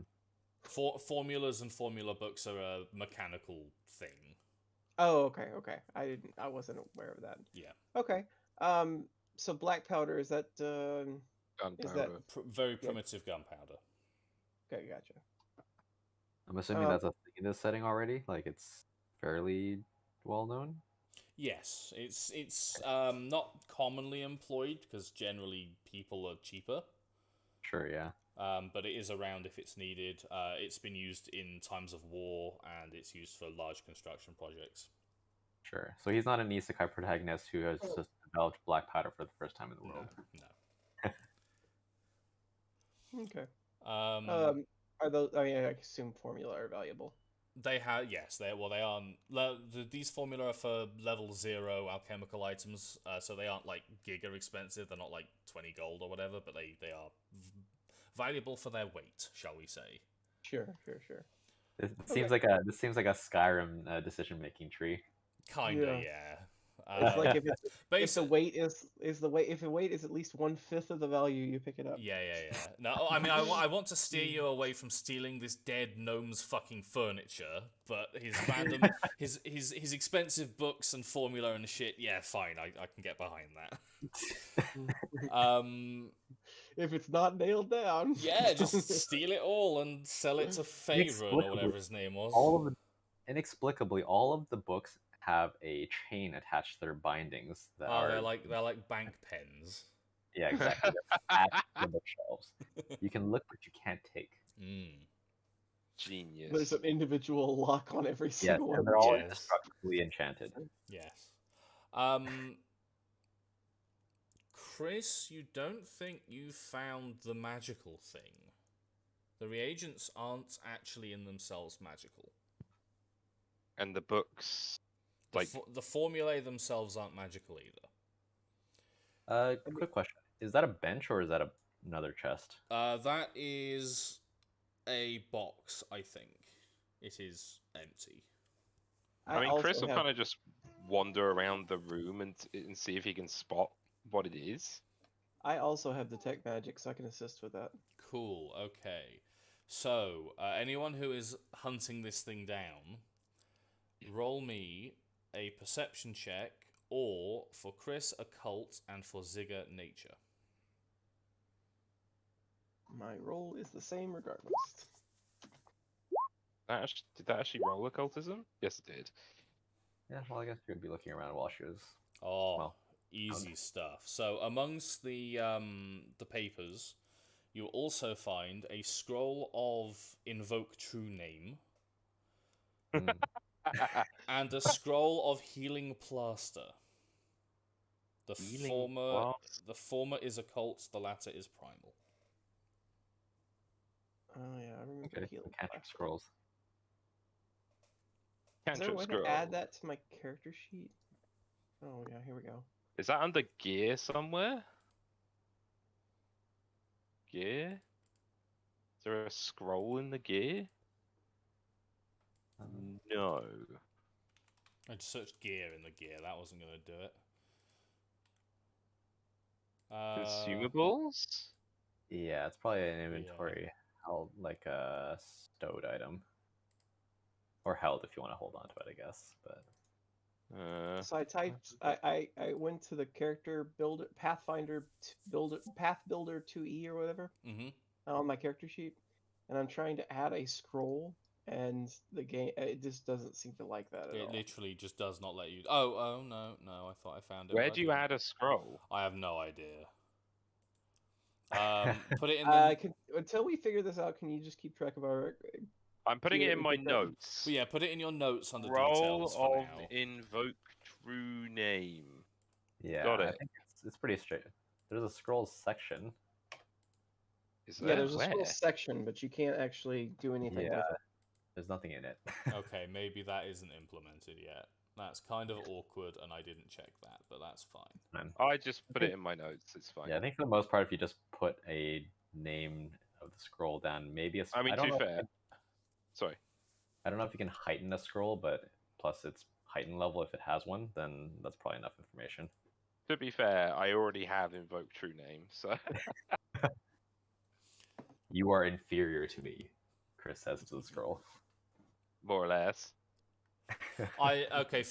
Full disclosure, I forgot I did this, but I did intend to suggest that you take Invoke True Name off of your cantrips list and replace it with something else, because it was a bit sad to have that there taking up a slot, and my intention was to provide it to you as a bonus through this scroll. It's fine. No, it's fine. It's fine. I know a million cantrips. So if you do want to swap that cantrip out for a different one and then learn it via the scroll, which is something you can do in your downtime. I think I feed it to my cat essentially. Pretty don't I? much, Yeah. Yeah, sure. Oh, you were serious. Oh no. Yeah, no, that's how you learn them. Yes. I'm gonna say, like, you open up Tabit's jaw, just like, and it extends in a natural Tabit's way. a Jewish golem. You just feed scrolls in, and she does what you want. Tabit's just talking, and it's like, "Hey, Tabit, can you learn this for me?" And her voice just goes extremely deep and demonic. Yes. It's just like.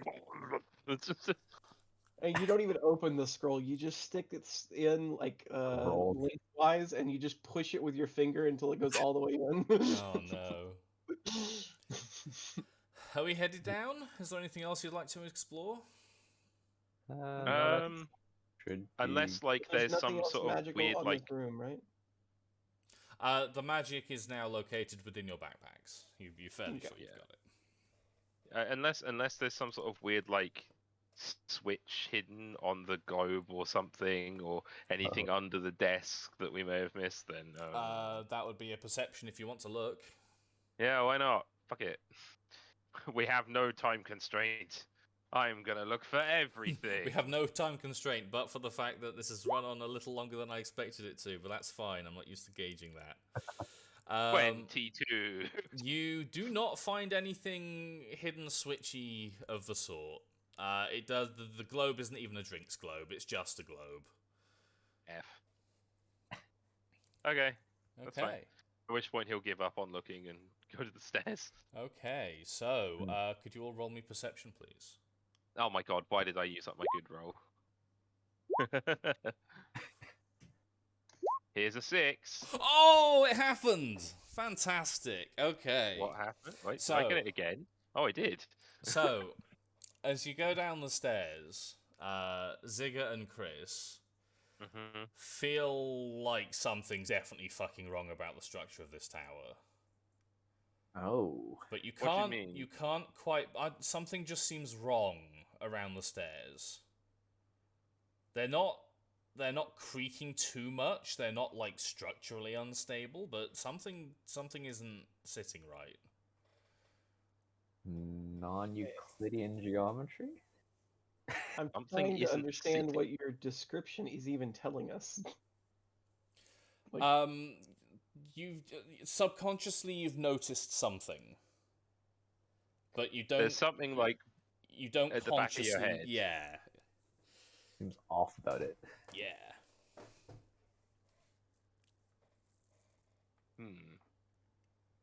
Well, he doesn't notice anything. So when I'm seeing others, like I assume more than likely Tulip is leading the way down the stairs. Does Tulip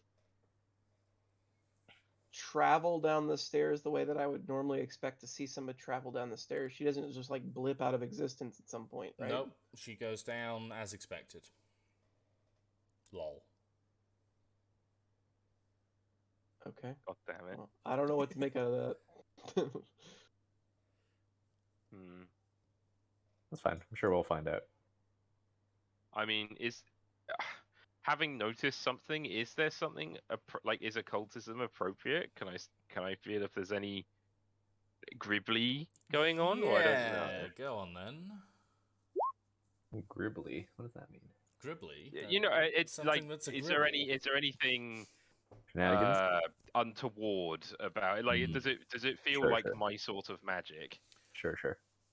It doesn't feel like your sort of magic, but there's definitely something subtle going on here. Okay. There's a subtle change that's happening around these stairs.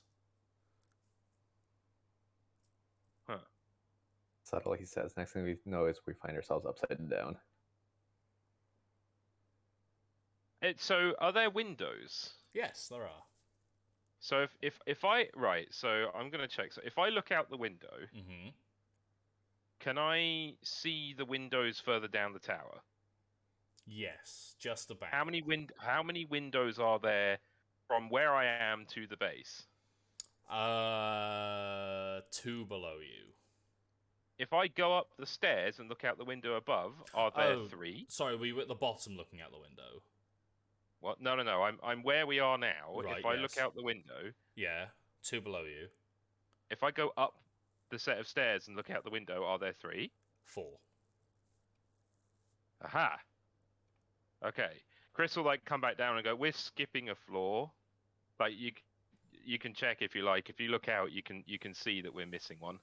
Right. Well, OC, I knew that there was again. a problem because you just said there was 2 below us, and we should be on the 3rd floor, so there should be 5 below us if we're on the 3rd floor of an 8-story lighthouse. Depending on how many floors are in the base, yes. Yeah. So there's funky stuff going on. Can we think of any way that we could be able to access missing floors? A big drill. Well, no, actually, wait.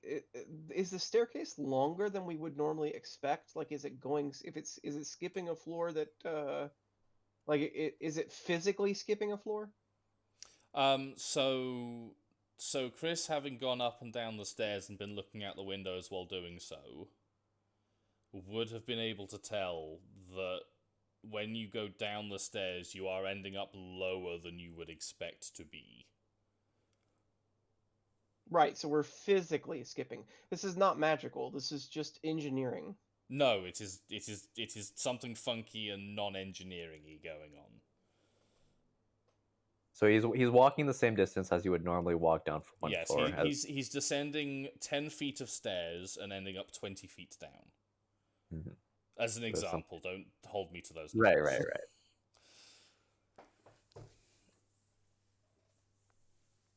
Okay, well, I mean, we know it's here now, so there might be something in the next room. It doesn't have to necessarily be on this floor. Do you continue down? Maybe paying attention to the walls as we go, but other than I mean, that, I Tulip think that's definitely a is. reasonable next step. Oh god, Yeah, I'm Tulip's off. curious. Like, the thing that strikes out to me is as we're going down the stairs, investigating the walls on the staircase for any hidden latches or anything like that. Sure. Another perception then, I guess, if you're going to try and perceive.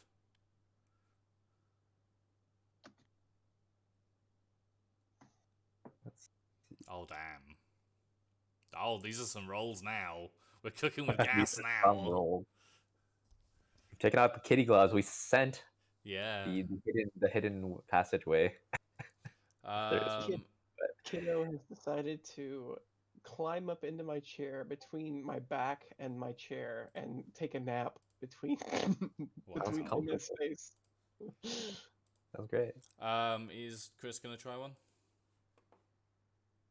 Is David present? Did he BRB and I wasn't noticing? If he did, I didn't notice either. Me either. I didn't hear him say it. Okay. He's been eaten by the extra floor. He secretly rolled a 2 on the perception. And he's failed him so hard it wiped him. seppuku of shame, yeah. So okay, as you descend down the stairs, carefully looking at the walls, it's very, very subtle, but there is a bit of a seam. It's buried in the line of mortar between 2 rows of bricks, but it doesn't quite line up, and because all of you rolled like fucking gods, you do all notice it. Okay. Well, short of being able to push it open or something like that, there's probably a mechanism to open something there. Is there anything in its immediate vicinity that that seems like that? or after trying to push it. This seam goes all the way around the circumference of the tower.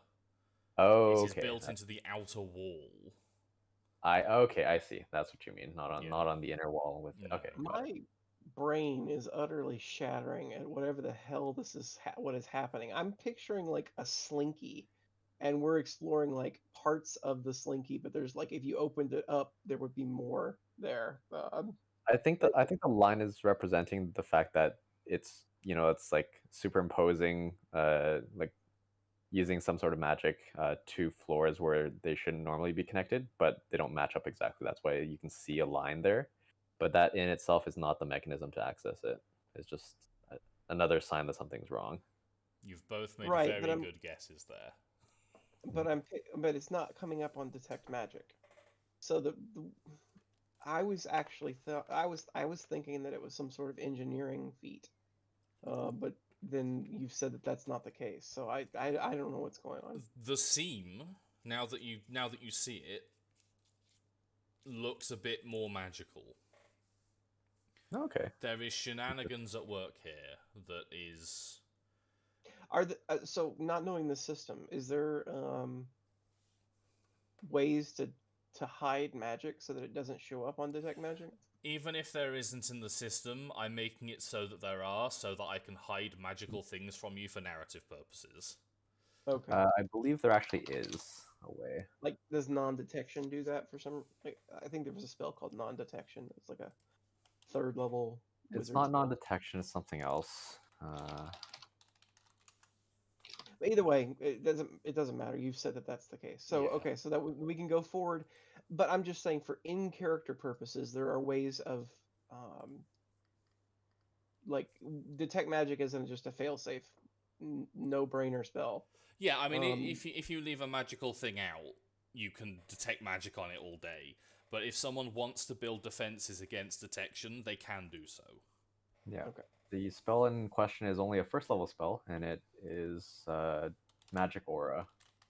It can appear non-magical, or you can alter the aura some other way. Boom. There we go. Pretty easy. Okay. And presumably then the act of altering the thing's magical aura does not then show up on that detect magic. Right. Correct. And it doesn't say, but you can probably, like, in universe, you can probably permanency it or Yes. something like that. Or sustain it in some other way. Right. Yeah. So there you go. That. Have we regained a David? Doesn't seem like it. Because the next Maybe- thing to do is to progress to the next floor, but I would like David to be present for that. Hello, sorry. Hello. My apologies. No worries. Right, what's going on? So we discovered a seam between when we were going down the stairs. There's a seam in the outer walls, basically where the brickwork doesn't quite fit perfectly against each other, and it's like a circle around the perimeter of the tower, so it suggests that there's something hidden there. Tom did say that now that we've noticed the seam, there is a faint trace of magic there, but before then it was kind of hidden. Sure. So it wasn't immediately detectable by detect magic. And we were about to go to the next floor because we didn't find any obvious mechanisms while we were here. Sure, I don't have any really real way of making it reveal itself, so Okay. Yep. So let us progress to. I need to remember to copy your boys. The next floor. oh my god. Now we're in the. Wait, are we actually at the bottom now? You are at the bottom, yes. We have we once again skipped a floor. Actually, yeah, skipped a we number skipped of a floors, Yeah. floor. I think. We've skipped a total of 4 floors, I think. Yeah, the second half. So the first thing you notice about this basement floor is the smell. Oh no. It is sooty and ashy. The unmistakable sense of burnt wood and paper is just filling the air. The second thing you notice is the big old fucking scorch mark in the middle of the floor and the broken furniture around it. Whatever happened here was violent, though there's no immediate evidence of blood or viscera or anything. This floor has 4 alcoves, as you can see. Within one, to the south, is an abundance of bookshelves. The northern one has a hatch which goes down to a now flooded sub-basement, you presume. Okay. And the other two, you couldn't quite see into from the stairs, and Tulip's already run off to investigate, contain other oddities. Okay. Might as well go down the stairs. Since Tulip already ran off, maybe I'll let her do the investigating first. Chris, do you want to check out the explosion site? Because you seem like you'd be the best equipped to do that. Zigga, despite being a mage, has absolutely nothing in the way of mage lore. You've or got no anything mage like lore that. and you've got no arcana. Yeah. Right. I actually have some arcana. I have Arcana at the wazoo. Yeah. I have a little bit of arcana. Zigga's gonna go to town on the books and the crates down here in the southern alcove. I would Are you like gonna to give Tulip first dibs on this because there hasn't Yep. been a whole lot for Tulip to do. For sure. I mean, there's not like Tulip would just kind of investigate and see if she could open these crates or not. So you can open those crates. A lot of the contents of those crates are damaged, but there are a couple of sticky, intact vials of a deep red liquid. Okay. Yeah. I think Tulip's gonna leave this one to the magic boys and just be like, Chris, listen, I'm going over here. Y'all... I'm gonna go look at the statue, boy. Yeah, I'm just gonna go look at the statue. Y'all have fun. Let me know if you need something stabbed. I'll be right over. Okay. Okay. So that statue in the western alcove is actually just a single gigantic suit of armor. It's easily 1.5 meters across at the shoulders, and the top of the helmet grazes the ceiling about 4 meters above you. It's huge. Someone's overcompensating. It also seems to have largely survived the blast, whatever was in the center there, but the chest plate has cracked, revealing a little of the inside of the armor. Ooh, can I peer in there? You Or like can kind of peer pull it in. back to look at it? Yes. Could you roll perception for me? What if What it's if it be like a 4 this time? Eh. It looks like the inside of some armor. Most of it seems pretty intact, but for that big crack in the chest plate. And there's no like person soup inside or anything? There's no person soup inside. It is not the victim of the bite of 87 or whatever year it was. It's just a big old armor just standing in the corner there. And there's nothing special about the design or anything? It's not like an automaton, it's just armor? It looks very fancy, but it isn't. It doesn't look like it would move under its own power, no. Okay. Do any of the nearby bookshelves have a book about raising suits of armor or anything? Or any fancy ways to make them? Yeah, there'll be some smithing books around there. From a brief look through, they seem pretty mundane. You could probably get enough knowledge to learn how to make a suit of armor like that. That would be nice. Well, best pick up the book then. Sure. Yeah, and then when you get some skills you can pick, maybe some crafting will come into play. In fact, you already have crafting. Ooh. I do have a lot of crafting, I'm not sure why. Sure. for just this occasion? For just exactly this. Mm-hmm.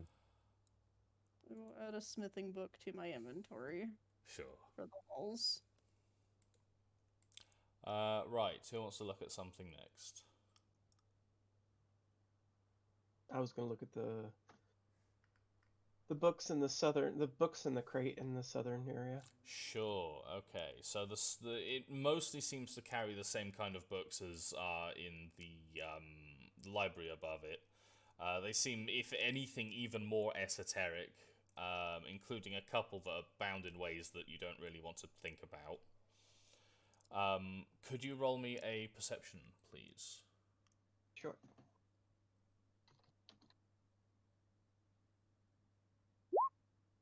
Cool. Amongst some of the loosely collected sheets of paper, you spot one folder with the word Flaxfeld poking out of it. Well, that's interesting. What is Flaxfeld in this game? That's that's our hometown where everyone died. Oh, right. Okay. Then yes, I knew I recognized the name, but I couldn't Yeah. remember where. Repressed Okay. trauma. Yeah, so I'll take a look at the folder. Cool. It's pretty dense, and there's a lot of information there to process. For the sake of expediency, I will provide a thing after the session. Okay. Because So yeah, I definitely will stow that away.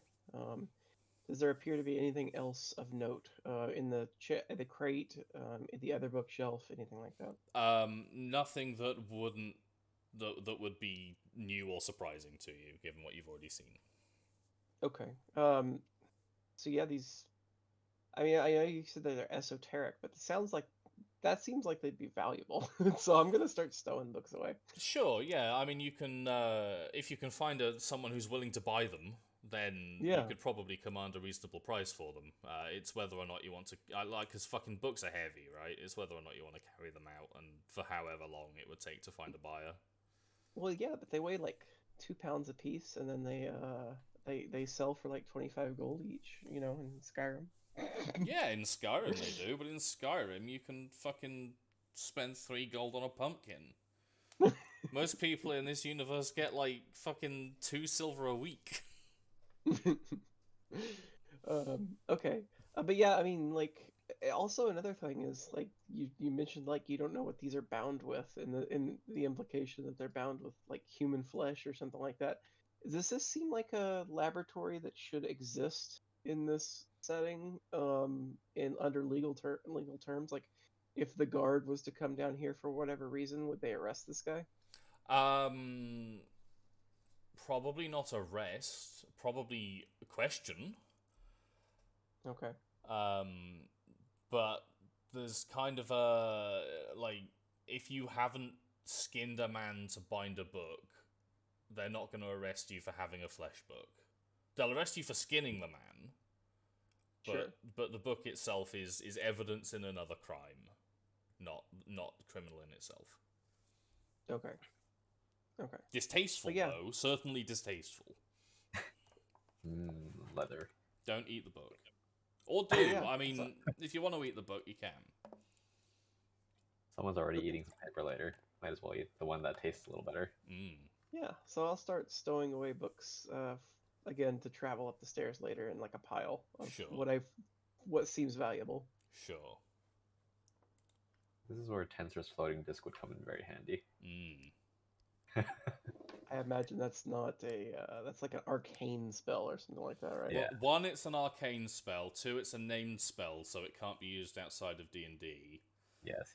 And 3, I'm fairly sure it's a ritual in this. Well, there's a spell the primal spell like Ant's Hall or something like that allows Oh, you yeah, to carry that more one- bulk. Yeah. Oh, there is a floating disc. Oh, okay. Arcanical. They can't call it tensors, though. That's the Yeah. bit that they can't do. Right. Yeah, but it is the same thing. All right. With that, I think explosion investigation time. Okay. Is that what it looks like? I mean, I'm assuming Chris and B are doing this together. Chris probably knows more about it, but is that what looks like a magic circle in the middle that has been broken apart? That would certainly be a reasonable assumption. It was once an intact circle, and it does look pretty funky. Did we just lose Amber? Did we? Yeah, I believe so. Oh, no. They've gone offline. So, internet trouble? internet issues. Possibly, yes. Internet. That's unfortunate.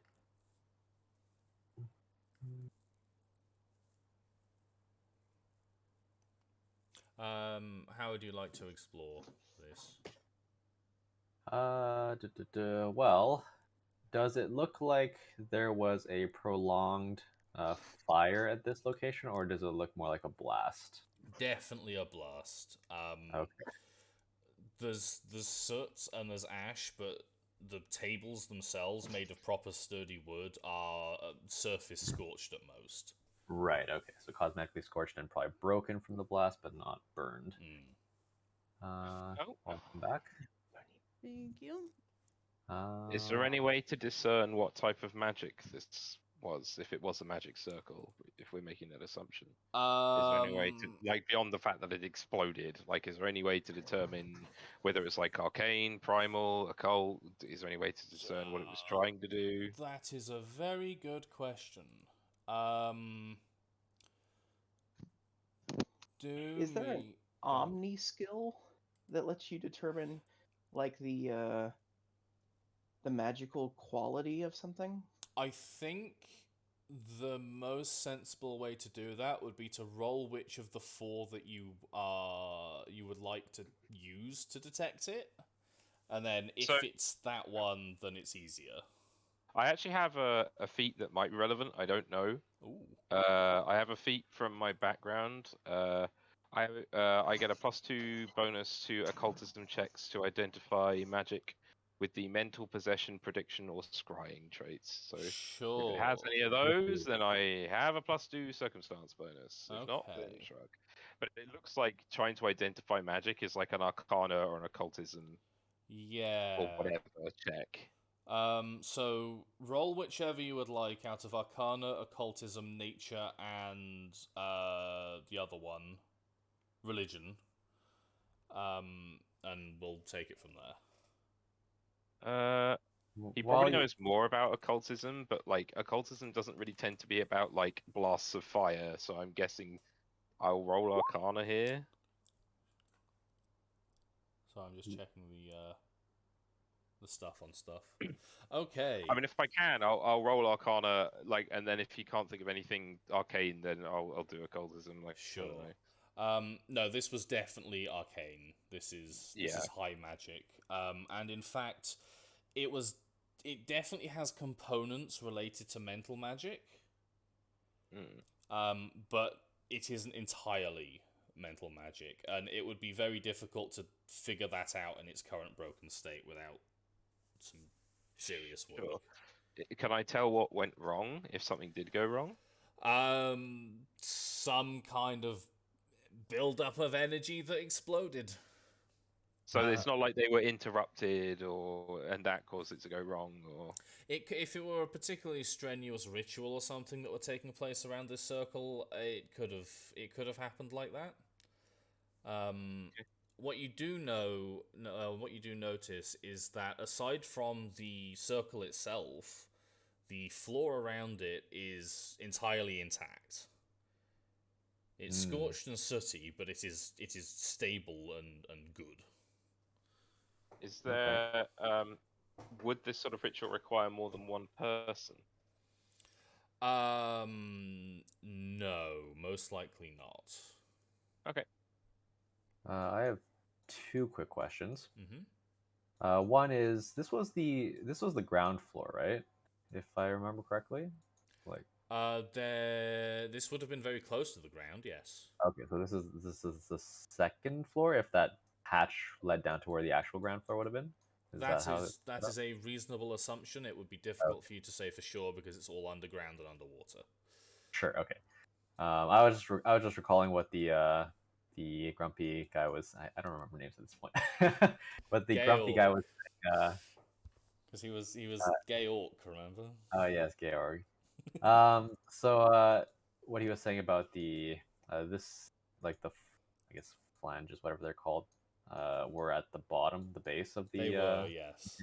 Yes. So it should be pretty close. Pretty close. Does this? B's not an expert, but does this by any chance resemble, in any way, the spell that that guy used to teleport us in?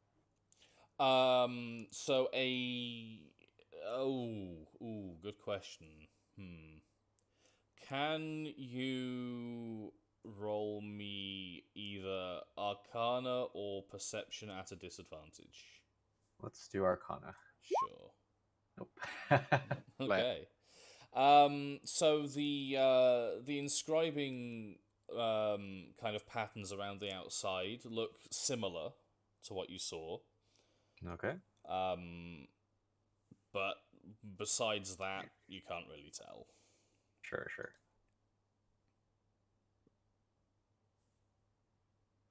I will mean, assume that B and okay. Chris are kind of discussing this while they're looking at it. But other than that, Yeah, I mean, can Chris tell any better? Like, Give it a go. Oh, no, that's not what I want to do. Oh god. a little better.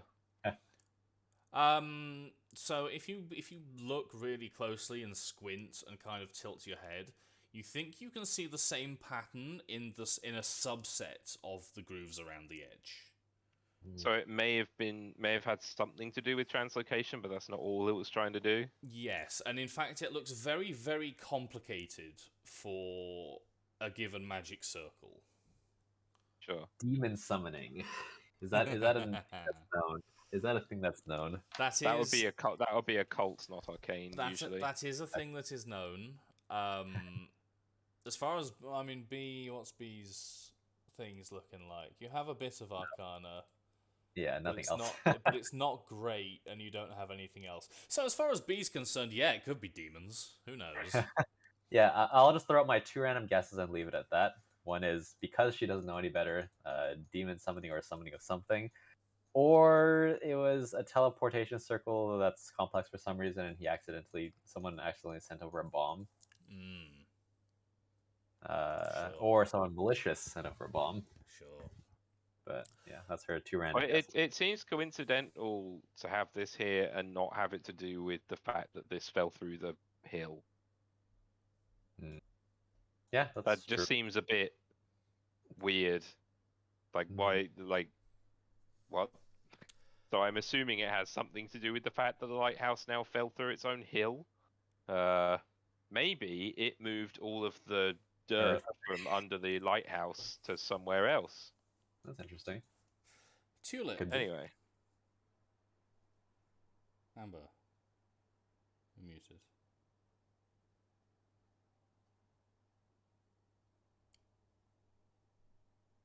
Come back. Barring that, is this an actual thing? That's a broken chair. Oh, is it? Yeah. That's really hard to tell. Okay, I had to zoom in properly to be able to tell. Okay, at which point, is this a thing? What is this, like a dead something? I need Amber to be back. This is the bit. This is the turnaround jumper. Unfortunate timing. It's very unfortunate timing. We'll occupy ourselves. I think that's a broken flask, by the way, if it does exist. Yeah, from there you can see that table has not seen the best of times. Things are shaken up here. A broken flask? It looks like something died. It's just red liquid. Oh, yeah, I can see it now. I have to zoom in really hard. Sorry, I don't think I scaled these maps particularly well. No, it's just whatever, it's fine. The objects on the table look like children's toys, like the types of blocks that you stick through holes to... Yeah, that was how the guy occupied himself. He just played with a child's shape hole toy. Everything goes in the rectangular hole. Yes. Sounds bad. There's nothing looking down into this hatch into the water, right? You're back! I've been what? You were muted. He did say, Amber, we need you, Amber, Oh. and you just... God damn it, the one time I go to get a fucking drink. Yes, I'm here. It's fine. Yeah, so are you looking down into the hatch? Yes. It is pitch fucking black down there, and it seems to go forever. Ooh. Cool, my favorite. And you hear in the background, Cthulhu for Targan. And as the attention of the others turns to this last alcove over here, you hear above you a big old crash. A massive clattering from upstairs. Oh no. Nope. Okay. Well, it's in the interest of not getting crushed down there, if we're skipping a couple floors, maybe now's a good time to get above.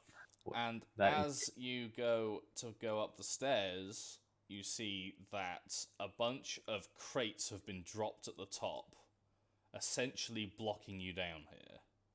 Oh no. Most of the light from the windows above is no longer getting through. Can I try to do something about this crate situation? You can, yes. Can I try, like, shifting the crates out of the way? You can try. I think that would be an athletics check. Okay. Let's see. And while you're getting that roll going, what is the situation between the inside of the lighthouse where we're currently in and the outside portion right here? Are we at ground level with the water? Yeah, you are just above the water level. Okay, and then what is the wall situation here? Is it just like you climb up off the thing and get inside, or is there literally a wall? There's literally a between the- wall. There's a roof on that section. You are inside. Okay, gotcha. So even with that monumental athletic effort, these boxes are not easily shifting. They are full of something heavy, and it ain't moving with any ease. You do manage to get a little way out of a little bit of it pushed backwards, but it might be easier to bring them down further because you are fighting against gravity here. Alright, everybody at the bottom of the stairs, get the fuck out of the way. Wait. Was there anything in the library room above us that would be in these boxes to justify the weight? Or where did these boxes come from? Are there 4 floors? Potentially? Well, okay, yeah, that's fair. They could have been the hidden floors, yeah. I'm just gonna scoot them down at the bottom, so everybody, Chris, back your pretty face up. I don't want to, like, bash any brains in on accident. Okay. Chris Thank likes you. where he is. What? I want to get out of the line of fire of the actual stairs too. Alright, Tulip's gonna make an effort to start yeeting boxes down or sliding them down as best they can be slid. Yep, athletic me. What is in the boxes? Ooh. Well, let's find out when we get one to the bottom. Yeah, that's really heavy. So yeah, you dislodge one of them, and it tumbles down to the bottom. It seems pretty intact. It's a nice sturdy box, but this is only a dent made in the blockage above.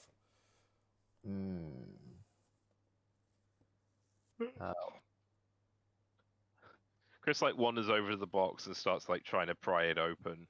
And while he's doing that, he sort of goes, "So, why did they do that? What's the point? Are they like what the? I guess we're here now. So what? Maybe they're trying to So- bury us with their secrets that we don't know yet. You manage to jimmy the box open between yourself and Zigga, I assume. Zigga Sure. being the loot whore that he is. And within that box is a bunch of fairly dirty looking and soaking wet clothing. Oh, Good, this guy's just doing his laundry. wet. Rude. So wet, like completely waterlogged. Okay. Gnome clothing? Sorry? Gnome clothing? As much as you know gnome clothing to be, yeah, this guy lived within the kingdom. He is integrated with the local culture. No, I think he's talking about like Oh, would they size-wise. fit a gnome? Yeah, for the most part. They seem a bit... Okay, I'm just making sure. Is it his clothing or is it just general pieces of, or is it like a brassiere? Or, you know. Hey, you don't know what this guy was into. Maybe he liked dressing up.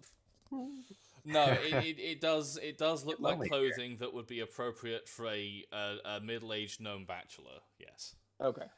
Okay. 2 questions. One is are the clothes just waterlogged, or is there actual like a large quantity of water in the box, like a water level in the box? A water level. Oh, I see. Not like the water temple, but like a level of water. I see what you mean. I think. Yeah. No, the box isn't watertight. Okay, got it. Second thing is that B is now thinking, assuming that the boxes in the way weren't meant to be the end solution for us. B is going to start looking around the rest of the room just to make sure that nothing is changing anywhere. Oh, okay. That was what Chris was hoping someone would do. Yes. So let's see if I can make this happen properly. So as Tulip is occupied with the blockage, yeeting crates and barrels down the stairs to try and clear the way, B has a look around, and in fact, from the hatch of the room, there is in fact a significant amount of water bubbling up. Oh no. And hopefully that just changed the map a little bit for you. It did. Yes, it worked! Yeah. And it is very, very quickly taking up the bottom. Like it's spreading across the floor and creeping up towards your ankles. Okay. At this point, I think B is going to want to go up there and help Tulip with some of those boxes. Yeah. Probably a good idea. Yeah, so let's do that, avoiding Okay. any stray ones that are coming down. But Okay, athletics from the both of you, please. okay. Oh wow. Oh no. Apparently I broke my fucking Oh spine. no. Tulip Who's got a gets cramp? Tulip gets a real bad grip on one of these boxes and like practically yeets it off the stairs onto this broken table, just fucking barely managing not to fall off herself. Great. It's a little rougher for B because B doesn't quite have the muscle mass, but with a little bit of wiggling and repositioning, the crates are starting to come away on their part as well. Mhm. Meanwhile, the water is still rising at an alarming rate. Do we have a gap big enough for people to squeeze through, or? Tabit might be able to. I don't know. Cast polymorph on us, turn us all into cats. I can't. Okay, that was an out of character joke. Out of character joke.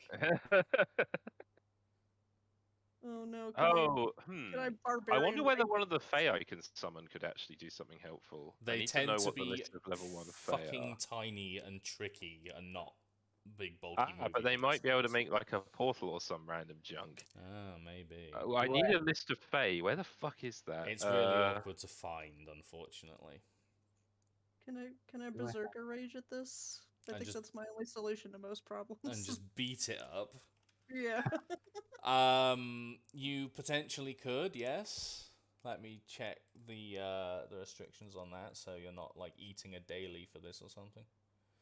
If you're not fatigued or raging, you can spend one action to get fucking crunk. Okay. For a minute or until there are no enemies to perceive, or until you fall unconscious, whichever happens first. You can't voluntarily stop. After you stop, you lose remaining hit points and remaining temporary hit points, and can't rage again for a minute. Okay. Wait, is that just sounds exactly like barbarian rage? Amber's a barbarian. Yeah. Tulip's a barbarian. Wait, I think you said you were a fighter. Like I That- thought we Well, asked you I last know. session. Oh, know. okay, you changed it. Okay, I was like, I'm so confused. Yeah, let me see if I can find the bit actually, because it was kind of funny. I'm a barbarian with high diplomacy. It was so Amber sent me the picture that they're using for their profile picture in Roll20. Uh-huh.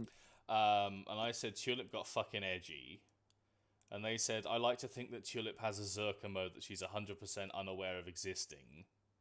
And I said that's actually a class feature for the barbarian, and they said, well, tits. I guess I could respec. Yeah, pretty much.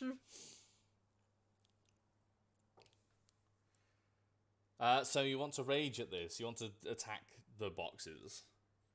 I kind of do, because I feel like it's in character, but at the same time I don't want to kill my family on accident. You don't Let's you give don't it a go like you don't stop differentiating between friend or foe when you're raging. So in that sense, you're okay, I think. Yeah. The water's still coming up. Okay, let's go. What do I do? You just turn it on. You just get it. You get a number of temporary hit points equal to your level plus your Constitution modifier, which for you is 3. You deal 2 additional damage with melee and unarmed attacks.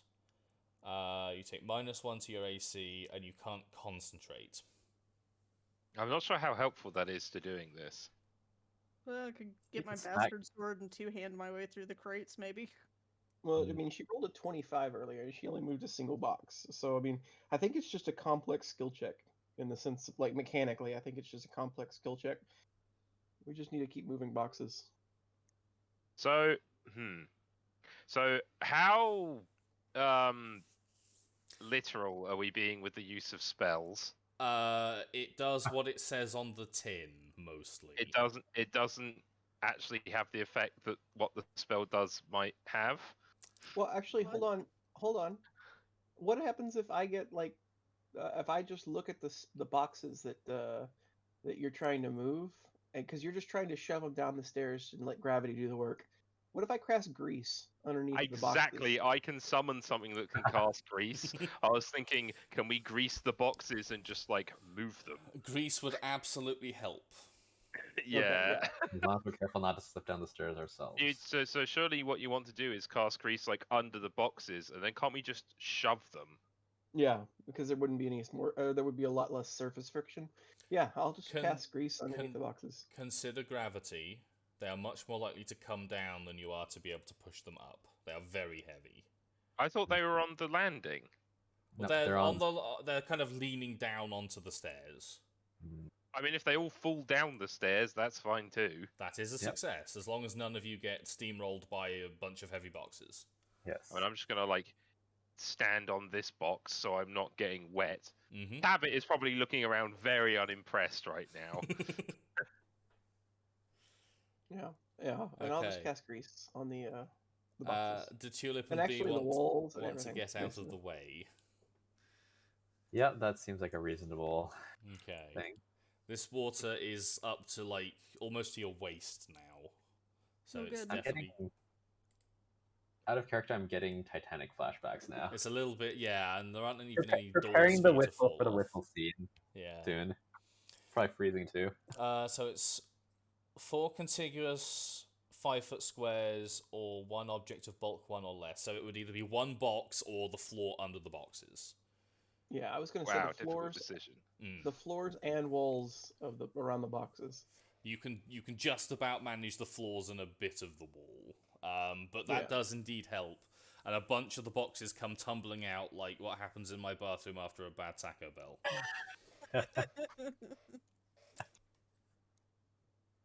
And So is there now like a hole in the boxes? or- well, it's better than a hole in the boxes. There just aren't any boxes left up there now. They're just all on the floor.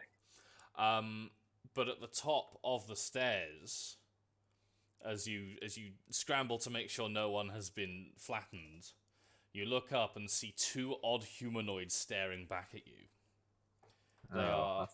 They are scaled, blue-green, and remind you more of aquatic life than terrestrial, and the spears that they are holding onto do not seem friendly.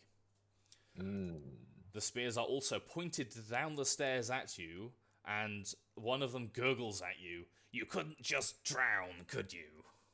Nope. Draw a sword. Was that in common? Oh, gee, sorry about that, buddy. Was that last bit an accented common, basically? Yes. Okay, cool. Yes. It doesn't sound like it is a comfortable thing for them to have said in that language.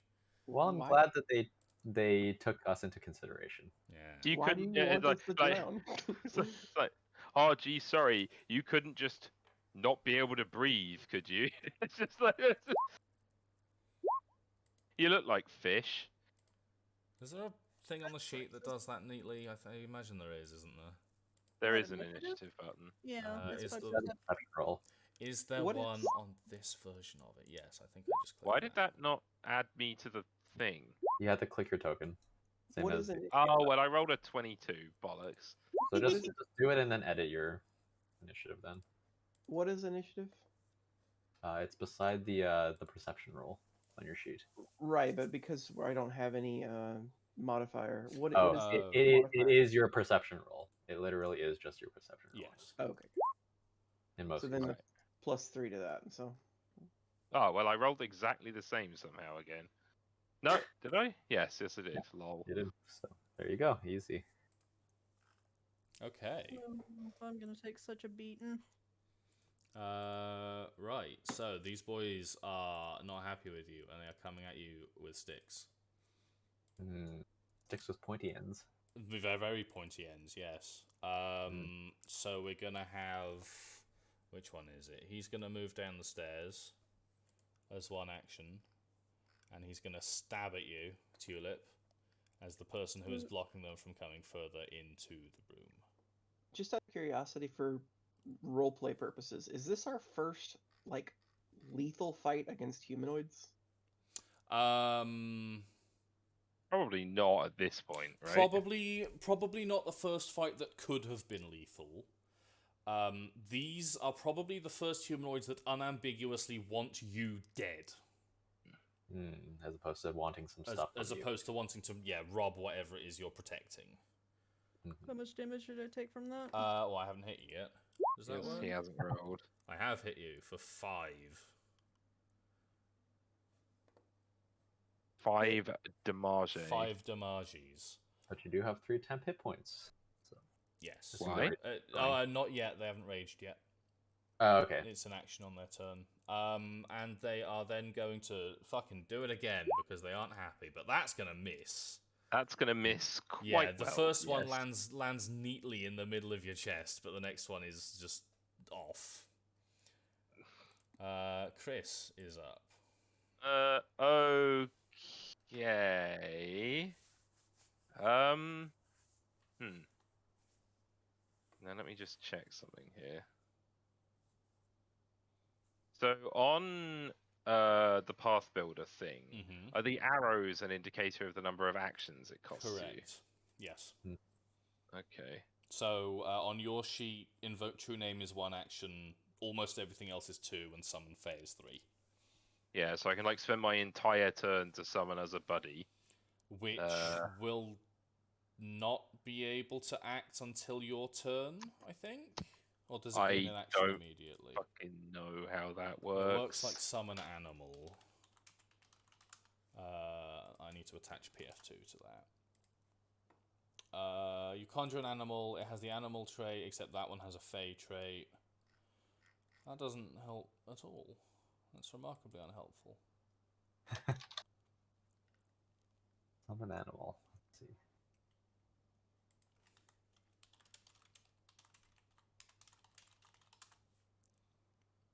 Wait for you.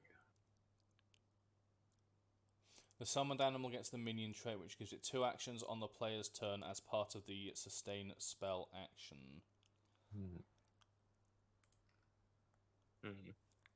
You sustain with a...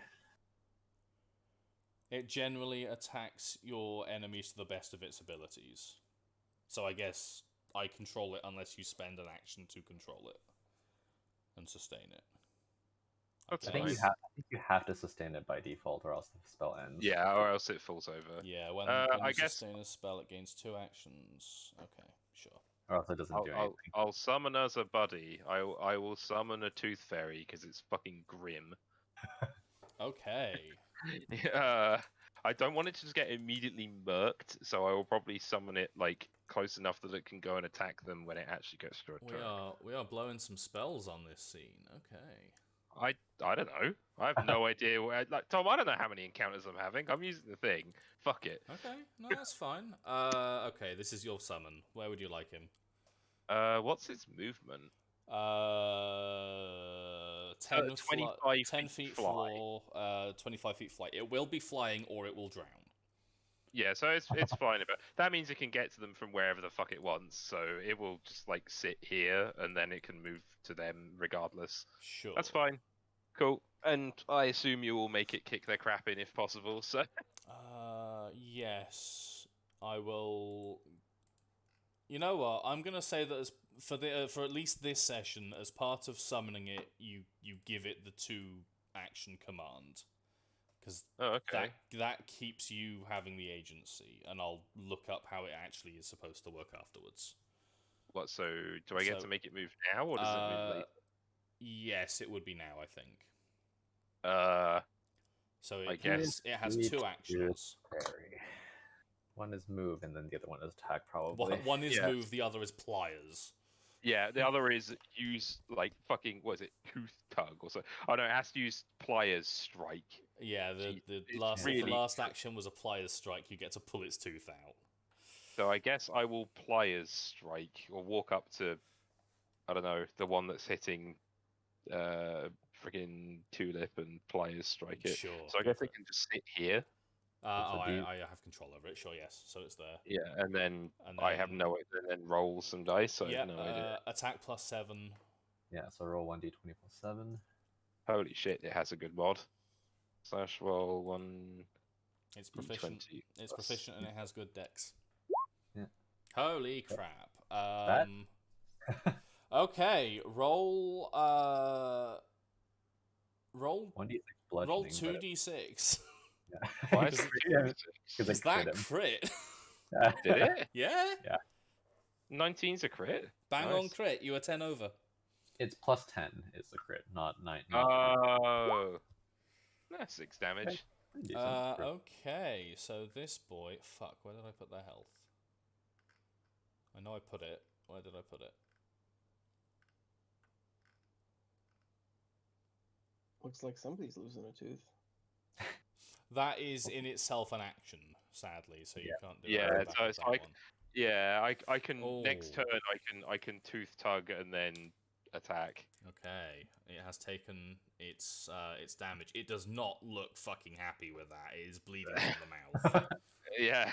Well, it's essentially, as far as I can tell, to make this make sense, it's got the pliers attached still, and it's like wriggling Yeah. its head around, and this fairy is like just sort of riding its Yes. pliers. In this particular instance, it probably slipped the pliers, but it did fucking damage in there. It rooted around. I don't think anyone would be happy about sudden dental surgery. No. B, Surprise surgery. B is up. Okay. So if I'm actually on top of there, I'm assuming that I would stride through 2 spaces of difficult terrain or slow terrain or whatever it's called. Yep, And then I have 25 feet movement, so that should be enough to do that. that is believe. enough to do that, yes. We just jump up she- to the stairs. I don't know how much railing there is, and jumps are actually 2 actions, which I don't want to do. So, this is actually faster, surprisingly. B will actually does drawing a weapon. Does it work like other editions where you can draw it as a part of your first attack, or do you actually have to explicitly draw your weapon as an action? Let's find out. I think you draw it as part of your initiative, technically. Okay. Drawing weapons.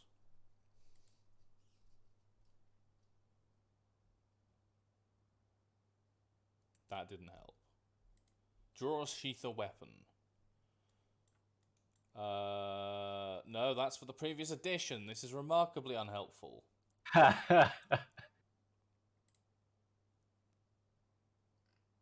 That is for the previous edition. It is an action to draw a weapon, I think. Okay. So in that case, I will have her pull her trusty bow staff off her back. Mm-hmm. And then last action will be a flurry of blows, which has reach. So I'm going to be poking this guy through. Is that part of your reflective ripple stance, or is that because you're No, using it's just I'm just using a staff. just because you're using a staff? It has reach. Okay, 10 foot. I haven't turned on the stance yet because I don't have the action to do it this turn. So Sure. Okay. so flurry of blows is 1 action for 2 attacks with the normal multi-attack penalty. Yes. So it will be like this and this. Oh, wow. Both hit, and this fucking boy goes reeling off over here and is just ruined. God damn, you hit hard. Yeah. Well, when I hit both times. Okay, Zigga. Zigga Zigga. Well, I'm gonna go ahead and just guidance and acid splash the other one. Ooh. You do both? Yeah, I just checked guidance, as a Guidance is a single 1. action. Okay, so you're going to guidance yourself? Yeah. Okay. That will miss. The Okay. acid splash goes wide and eats through a bit of the stairs. All right. And then this fella, having seen his compatriot fall, lets out a yell and charges forward and tries to get to B, but Tulip is remarkably in the way. Hmm. As is a They're- cackling fairy. As is a cackling fairy. I think you get 1 each. I think you get 1 each. So this way. one is at the fairy. And it will... What's it Fuck, say? where's the C. fairy? 15, so that will miss. Lol. And this one is at the tulip. Oh, there it goes. 1 damage. And I think it also misses. Does it miss? Tulip, what's your AC? 17. Then, does yeah, it misses. This guy is so upset at his mate dying that he's just all over the place. Nice battle cry. Ah! Tulip. I guess since he's in my face now, I will bastard to hand him. Have you drawn your weapon? I draw my weapon. Cool. Mac. Smack. Mac with large sort of jeez. That was That will unfortunately a hit critical quite fail. hard. But that would have done an astounding amount of damage had it hit. I don't know if I hit the right button. Is it just bastard sword two-hand or? Yes, and then if you want to attack with your last action, someone else probably has their sheet up. There'll be a button they can help you. Yeah, there's a number 2 button right beside to the right of what you just pressed. You want to press that number 2 button for the number 2 attack. Oh, I my guess that god. was hit for 15. High Wow. damage rolls. Yes. So to be clear, if you attack multiple times in a single round, each subsequent attack is less likely to hit because you're flailing around a bit. But that your first one swings wide, your second one cleanly bisects him, Oh no! and he just falls in 2 halves on either side of the stairs. The first one was just to tease him. The second one was the killing blow. Yeah. Just a little foreplay. Well, that's them fucking dead then, innit? Well done. Hmm. Ow. Oh well. So the Fae eventually dissipates back into wherever the fuck it lives. Yes, Okay, that the dwarves disappears. People now get up, go.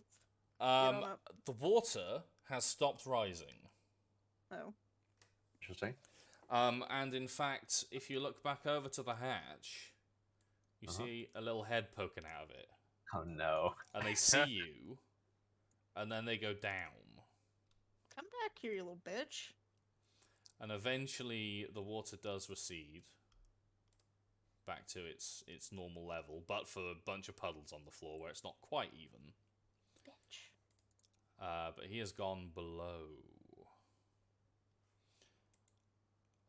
You are reminded of your charge to make sure the building is safe and unoccupied. Mm-hmm. Oh boy, here I go stabbing again. Come on. That moment when you wish you had dancing lights like ready as opposed to just something you knew. I mean, Tulip's not gonna like get right up on the hatch. It's a good way to get yourself drowned, but like, I do have a torch, to be fair. I guess we can just sort of. well, let me hang on to your coat so you don't get like jerked under the water horror movie style. Oh god, it's like that girl with the seal. Have you seen that Yeah. gif? Yes. It's yoink. Yeah. Torches are notoriously difficult to use underwater. God fucking damn. Well, All clearly right. you picked the wrong kind of torch. Stars. What do you want to do? What do you mean you don't have a continual flame torch by level 1? Or a number of them that you just toss off the edge? I'm So, assuming no one has a light cantrip? is Chris looking down the hatch? Well, I've got a torch out, and I'm just seeing if I can see anything. So as Tulip saw before, it seems to go forever, and it seems to be very dark.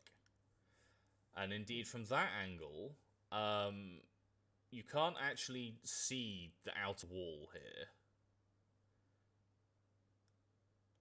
Like, it just keeps going. Where you would expect there to be an outer wall, or in fact, the ground. Are we going down or not? So B is not hearing your conversation if you're having a conversation over there, but she's keeping an eye out on the stairs, and she's gonna shout over, "Have you tried locking it?" Shouts back. This place has to be unoccupied. Tulip's Well, gonna it's- lock it. As long as we clear the tower, it will be unoccupied. That will be the extent, like, you know, like. She Oh yells back, yeah, "Maybe-" that's not gonna come back and bite us. She's gonna say, "Maybe we should clear out one direction first, and secure the other one." Yeah, I'm just worried about them coming up from behind and stabbing us in the back. Well, if you lock it, she says. They'll unlock it. I'm locking it. Jesus. I'm walking here.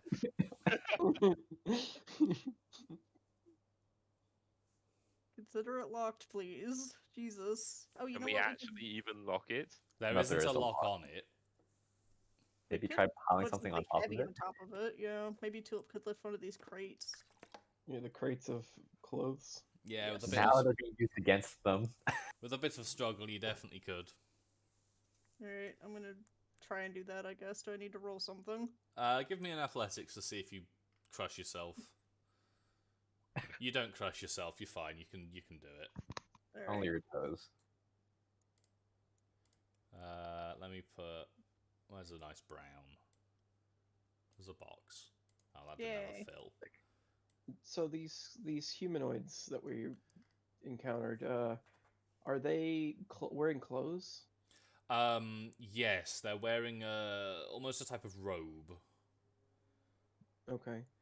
Zigga will go ahead and search their persons for any sort of anything identifying them at all. I'm Nothing. not like expecting a driver's license or anything. No. But it's just like, So do they have any signs of like identity? I guess is what I'm looking for. they have like they have personal effects of any type. they have a couple of what might arguably be pieces of jewelry in an inventive society. Like shells and stuff. Yeah, like carved shells or like bits of dead coral on a string or something. But they have similar motifs between them in their carvings and in their shapes. Okay. And Anything else on their persons? nothing apart from their spears, which on closer inspection aren't actually that great. They look more like sharpened sticks. But what is also interesting to you is that, as far as you are aware, there are no actual like people living in the sea in this land. Apparently like- that's bullshit. Like, merfolk aren't a race. Are Mm, there, maybe are if- there So either we're getting very shadow over Innsmouth, or that's bollocks. So, well, also like troglodytes, or Sahagwan. They would not be considered a race, and these guys had like proper language and crafting and shit. Like Okay. this is straight out of fairy tale, even for fantasy D&D setting. So maybe these things were living down there a long time, found a way in, and then thought to themselves, "Hey, this is pretty good, better than living down there." Makes sense. Could they have collapsed it from beneath? Well, I mean, I assume that potentially could have dug a hole, but I'm surprised that the wizard didn't have like wards up to detect that sort of thing potentially. Well, maybe you didn't Um, know these things existed. Can you ward against something you don't know exists? You could have general wards. Yeah, I was gonna say general wards, not necessarily like Anti-ward, I'm like- warding against fairy tales. Although I suspect most wards would not cover catastrophic removal of all ground beneath the building. Sort of like insurance doesn't cover against acts of God, unless you get it specifically. I mean, Okay, these well- things came from upstairs, right? Right, they came from upstairs in the presumably from the parts of the tower that we weren't able to explore before. So I think we should probably we've got the latch secured. Let's go ahead and go back up and see if we can now access. Maybe they left it open thinking that they were going to kill us. You know? Maybe. Well, they certainly didn't have a time to close it after getting knocked off and bisected. He started it. Hey, nothing wrong with that. You know, it worked. It worked, didn't it?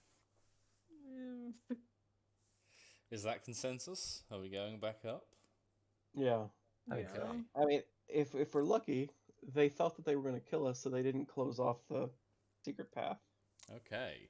So you go up the stairs, and indeed the floor above, and in my inexperience, I didn't make a thing for this, but the floor above is in fact very different. Okay. It is damp and moldy and nasty and not great. And aside from a very gross-looking table and some stools and a couple of bedrolls, it is pretty much empty. You're at Okay, least so this- clean up if you're living here.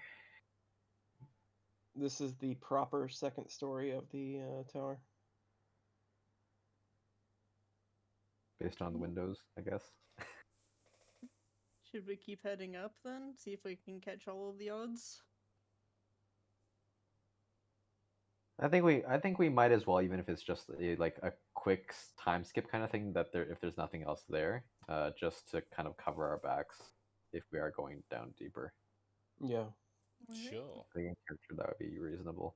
Okay, so you go up beyond the gross, moldy, wet floor, back up through the study, which is as it was, and above the study is the kitchen, as it was, and above that the bedroom, as it was. Okay, so then nothing else there. There was just that. Only there one was just section that of the one slinky hidden was, floor? As far as we can tell. If you look for the signs again for the seam, there is a seam on every staircase. Okay. Including the ones near to the top or in the lower floors. All of them. There is a seam between every floor that you have investigated, aside from the one between the bedroom and the roof, where there was a smaller ladder. Actually, and is there a seam between the moldy rooms, the moldy room, and either the one above it and below it? No. Okay, yeah, that's what I thought. We've unfurled one section of the slinky. Okay. I see. Yeah, I can picture that now. All right. Well, if there's no obvious mechanism in the moldy room that they were using to unfold the slinky, I think we're still on the same starting point there. The next. Well, actually, let's search this moldy room to see. Maybe there's something that'll give us an idea as to how to access those rooms now that we have access to one of them. So in Can we get character, I a would full probably search? agree. Out of character, I suspect that's not the case if there was no map for it. That would be In a in good character, assumption. Yeah. Yeah, in character, I would agree. So maybe we do like a quick time skip over that and not find anything, but or unless you want to add something, but assuming Everyone, give me your best of Arcana or Occultism or Nature.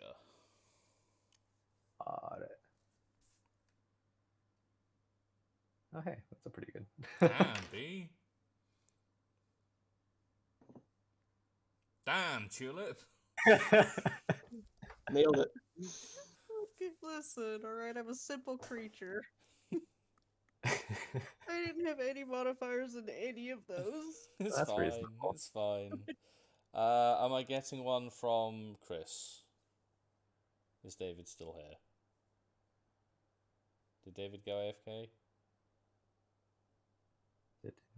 Lots of technical difficulties today, it feels Yeah. like.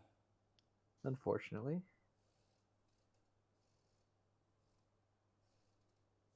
Chris is busy drowning. Chris is busy drowning. This is fine. Okay, so Tulip is fairly sure that she's seen the mold on the walls on bread before.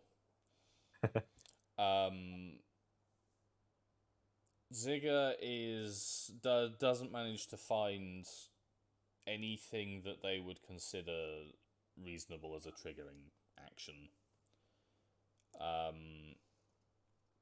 B is fairly sure that this would be based on something they know, not something they have. Okay. So by that, do you mean something they know? Like a Like a code word? keyword? Like a keyword or Got a sigil or a somatic action Sure. that they take. Right. Not a physical mechanism Not or not key or something like that. correct. Not something that could be stolen by someone else. Got it. Okay. Crucially. So unfortunately, that is it seems like a dead end. If she can figure that out. So she says, I guess we have two options here. One is we keep on with the job and keep going down, or we call it quits here and see if our lovely benefactor is willing to rescue us. What say you guys?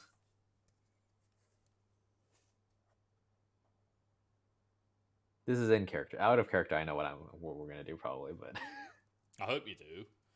Jeez. hey, let's get I outta think it would. here. I think it would piss him off if we left now, wouldn't it? We should just keep Oh, right. going. Yeah, but he wouldn't necessarily know about it until quite a while later. After our Wow. Come on, now we're Wow. in like a fairly new land. We don't need to start out with our reputations being like shitty. To be fair, he'd probably die, and the town would not Oh my particularly mourn his loss. They Zigga. think he's a dick. They don't want to run him off a cliff. God. He's also he's probably a pretty influential person. Well, maybe. Tulip's just He's gonna at look least at you like, probably "You believe these fairly well. fucking assholes want to commit murder casually." It's Yeah, scary down there in the water. B nods and says, "Then it sounds like we're in agreement. Let's go back down then." Okay. Okay, and you travel back down I into don't the mind- basement. I don't mind fighting the aquatic guys on land. Yeah, we probably want to figure out what we would be going down into before we go down into it. So, This is something we need to consider for next session. I'm not sure how long we're going today. We can stop there if you want. It has been nearly 3 hours. mhm. I thought that whole area up to this point was going to take probably 1.5, so that's good. I have to do less planning next week. I think. Yeah, I think now you know how I understand feel. how dirtly we are. Yeah. Well, it's better to be over-prepared than under-prepared for this. For sure, yeah. For sure. Yes. I think personally it's probably reasonable to stop here for now. Cool. Okay, Depending on how well, much more there is. we will leave it on that then. And if there is anything that you want to ask me that doesn't involve literally searching up and down the tower for hours because we're between sessions, you cheating motherfuckers. It's Wait, downtime. what? What do you mean, Clearly. you cheating motherfuckers? I'm kidding. Clearly downtime time. They're clearly You know, downtime time while you we just can make hang out some- in here. We can make some income, by looting Yeah. things. Yeah, for sure. Just stand here for a week looking at a box in silence. We can get enough out of the loot that we can blow the whistle, get the guy to teleport us out, explain the situation, get another couple town guards, get them to teleport us all back in for the cost of the things we stole from the tower, and No.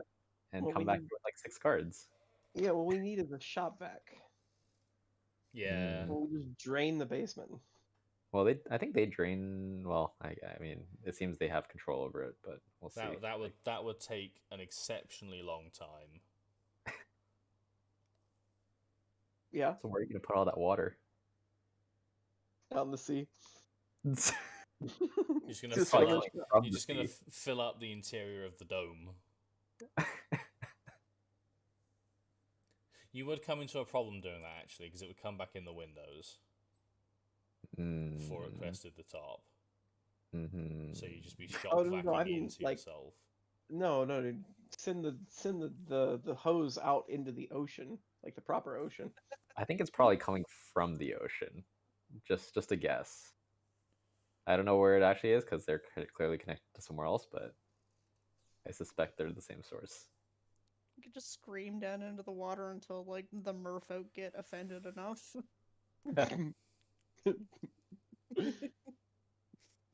B can write up a sign that just says merfolk suck, and we can just, let history run its course. You're gonna picket the merfolk. Yeah. No adventurers past this point. If you fight these merfolk, you're scabs.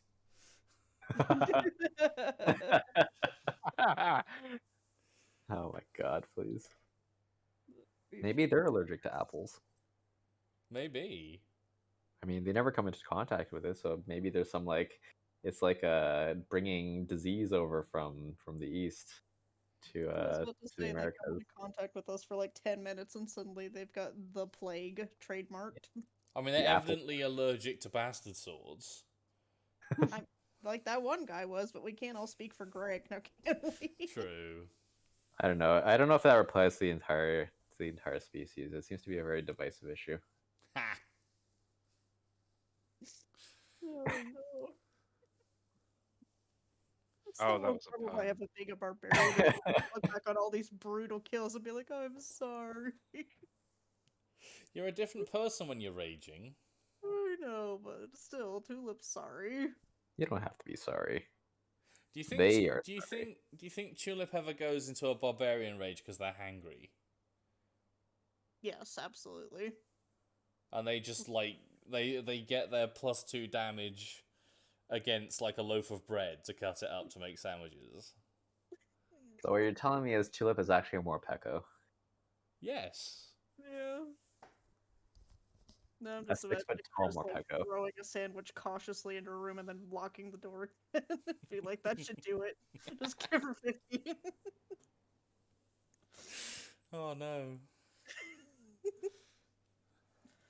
Oh no, I love it. I love the dynamic. I am here for it. Mm-hmm.